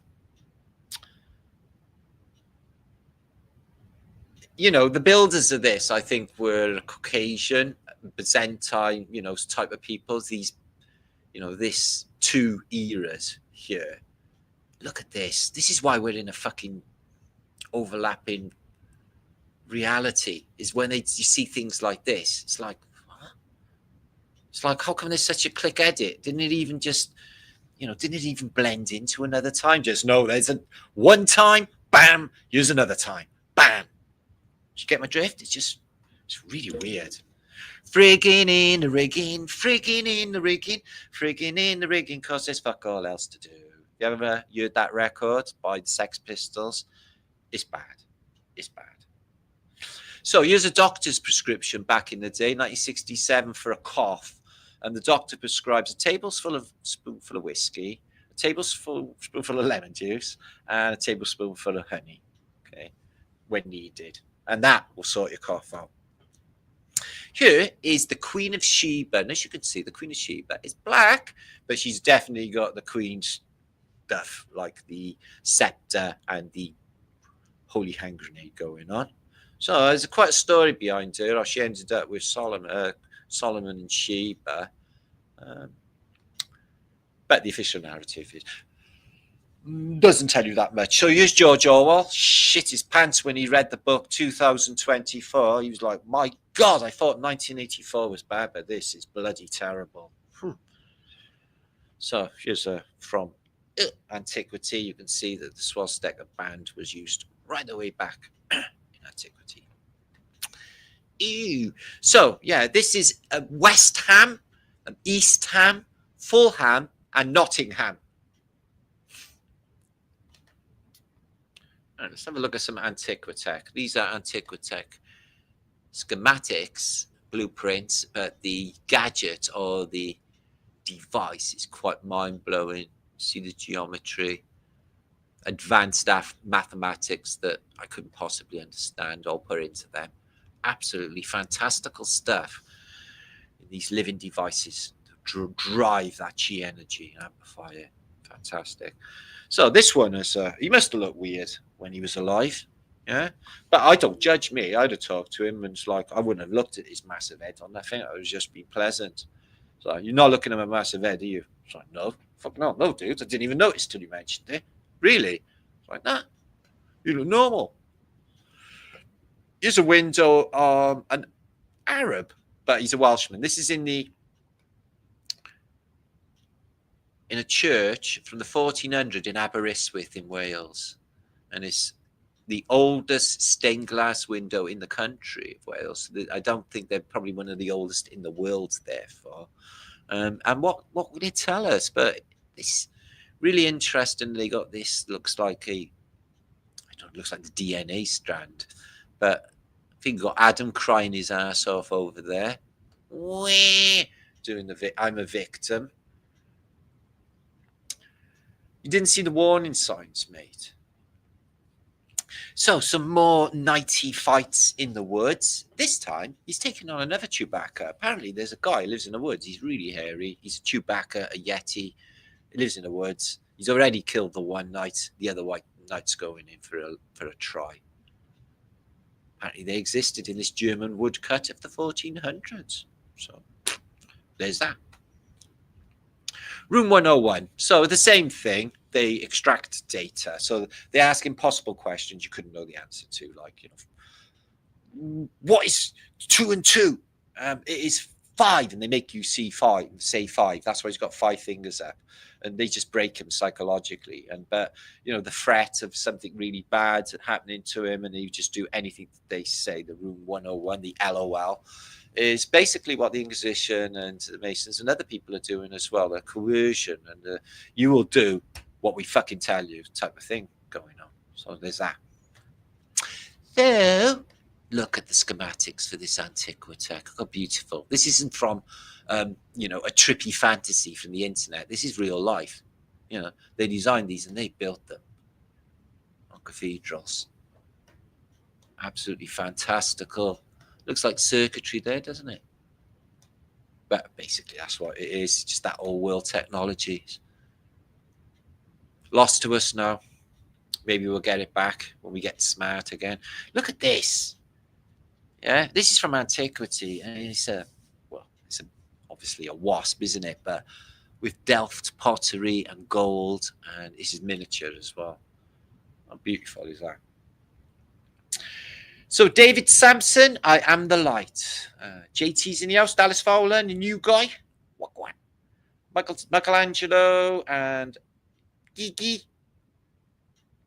Oh, right, let's look at some beautiful things. I missed that. I was looking the other way. Right, that's beautiful. Right, let's imagine sitting there and having a cup of tea. Oh, is that beautiful? Yes, that's beautiful. A beautiful little cottage of Welshness. Spring's coming. The crocuses are up. The daffodils are up. Soon the heat will come back and we'll all feel jolly and happy. And we'll forget about the winter like it never happened. It's been a very chilly winter this winter, I've noticed. But we move on. Onward and upward. I'm not sure what that is, except for cute bunny rabbits on. Look like snowdrops. So that's a beautiful painting. Well, I like it anyway. This lady's been invented with the vegetables, this Italian lady. She's just gone like, I'm going to build an Italy with my vegetables. That's brilliant. I love creativity. Imagine living in that little trippy house, huh? Looks AI, but it's not. They got loads of unusual places like this in Barcelona. France got some. Don't see too many like that in Britain. Got to be honest. This is a National Geographic award-winning photograph, recently done. Apparently, I caught it on Facebook. I thought it was just amazing that anyone actually caught that. The advancing of photography now, though, it just caught it like that, you know, levitating, because the wings couldn't possibly lift that body bulk. It's mostly levitating. I was walking down the street earlier and there was these tiny little gnats doing toruses around my head and my son's head as well, just loads of gnats. And they were just like literally absorbing the energy off me, the chi off me. They do that. We'll walk through places like that in the summer, get out in the country, these concretey places. See, we don't need the internet or television and things, guys. I'd be quite happy, me, yeah, sat on that chair with my cup of coffee and my ting, yeah, and not looking at anything in particular, just looking out of the window and at the lovely stuff. Isn't that just all we need? Isn't that just all we need? Isn't it? Yeah, that's quite inventive. I like somebody with an imagination. Trippy was the knight stays. Look, I only need to download these because of the colour and the knight that is going out to fight. He looks like a robot. Where's his face? What's all this stuff? Definitely looks robot-y. But it's chivalry. He's going off to kill a dragon to win fair maiden. Win fair maiden. And she's probably going to be a woman as well back then. So in this Egyptian hieroglyph, you can see two insectoid beings. Apparently insectoids were alive as well. I don't know whether you've seen them before.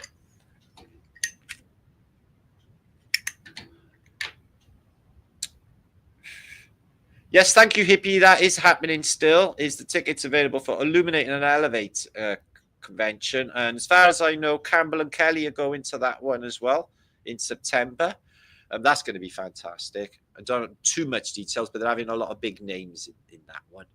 So I'm going to come back. I'll be talking for 3 hours. Shit the bed. There you are. 800 of you still watching. Thank you for being here, guys, this week. Hope you enjoyed it. Let me have a little recappage, give you a few of your shouts.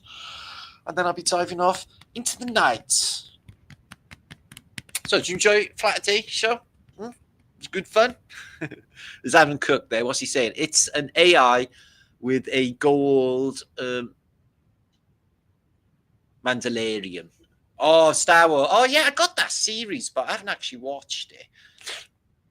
I watched this series the other day called Sweet Pea. That was really good. G. It shows Britain in its ultimate scumminess. That Rachel Osborne, good to see you. Dave Sampson's in the house. Martin, you're going to get an email soon. Pics of my art. Well, I'm looking for some new channel art, but it's going to have to be bright, to do with the subjects, and it's hard to get it to fit because it's like a band. I can't find the exact size to change it to. All gone energy, no? Don't know, Mo. Jamie Baker, thanks, brother. Oh, lady. Jammer. I thought you said jammer. Jammy. Steve Roberts. Steve Richards, I mean. Thank you. And Julie and John Gleason. Your stuff is always thought-provoking. Well, I try to do something new every post and just get you thinking, take you on a roller coaster ride and a journey. And I think there's definitely something they're doing that anyway. They're definitely harvesting our energies. And everyone goes there and gives it away freely. Fucking hell. Imagine what the world would be like if we didn't give it away. We kept it all for ourselves. Oh, I know. Thanks, Dimps. So, yeah, make sure to... I've got a couple of videos to put up, actually, this week, and I've got a lot of content lined up for you. I've been writing it all down. It's just catching up with you, and comments and emails and stuff limits my posting time. But it's all part of it. So, I'm really grateful for all of that as well. Everyone who contacts me. And Omniga art, huh? Yeah, I'm looking for art, but trippy. Pretty, beautiful stuff. Something like that. I've been looking. I got literally hundreds of thousands of images that I go through, but when I see it, I want it. But I'm just doing a makeover on my channel, sprucing everything up for the future. Lisa and Jet Lewis, thank you. Hugs back. Kutches, yeah, happy St. David's Day. If it still is, it is. That's what it is in Wales. And the stuff they does, things like Eisteddfods and we used to have great St. David's Days when I was a kid. Don't do too much nowadays because people get offended, apparently. Lisa Vale, good to see you. Adam, Miss Tree, AB Normal. Good to hear. Celestial Magnetic, good to see you. Leaf Reese back in the house. Lynn and Isabel Man and Dave. David. Ooh, let me scroll up to some of you I haven't seen. Okay. So I hope the chat been happy chappies. Hope you all been having a good buzz. Because it's can be a bit icky, the internet, but not wrong there. Gaff. Did love. So India's in the house. Charles Simmons, I should say. Sorry. Crafty King. I've been talking 3 hours. My brain is not spongy. Okay, Chris Maxwell. Thank you, Bones Jones. Yes, today I am Marticus von Spliffhoffen.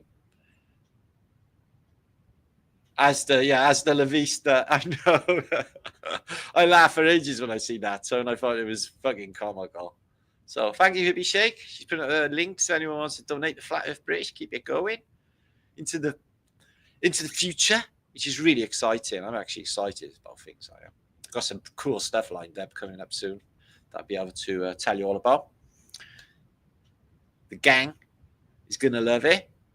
Oh, JJ, good to see you, my man. Much love to you and your fam. And Winston Smith, we just talked about you. Yeah, go and put the kettle on. Get my cup of tea. So beans on toast. That's what I'm going to do, and put the kettle on now. Don't care, shout me out, Martin. King Shin. Too late. I shouted you out. King Shin, King Shin, King Shin. Woo, woo, woo, woo. Free Soul Hippie. Mitzi, good to see you. Yeah, much love, JJ. Hope you have good campings and stuff this year. And Dragon Siege. Yeah, right, double flat thumbs. I'm going to go. It's getting a bit tired. 3 hours is a long time to be talking. And like literally constantly thinking as well. Exhaustive. Yeah. We gotcha, King Shin.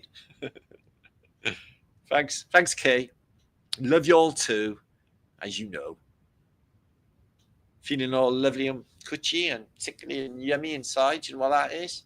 That's me that is doing that to you. Liddy. That's Love Buzz Skinflint. And Dirk von Giesel. Thanks for you, mate. Danke. Dankeschön, JT. And Dabbins in the house, my man. Good to see you. And be light in the darkness. That's it, mate. Okay, I got to get going. So make sure to subscribe. Thank you for so many people being here, 900 odd of you. And make sure to like this video if you did. No biggie. And share it if you like. No biggie. And anything else, no biggie. Just happy you're here, guys, and that's it. Maybe I can share this information. I hope that you enjoyed it. Maybe I'll go get going. See you in a couple of days. Keep an eye on my community page. There's loads of stuff happening, okay, guys? It's going to be fab. Just wait and see, okay? See you soon. Stay epic.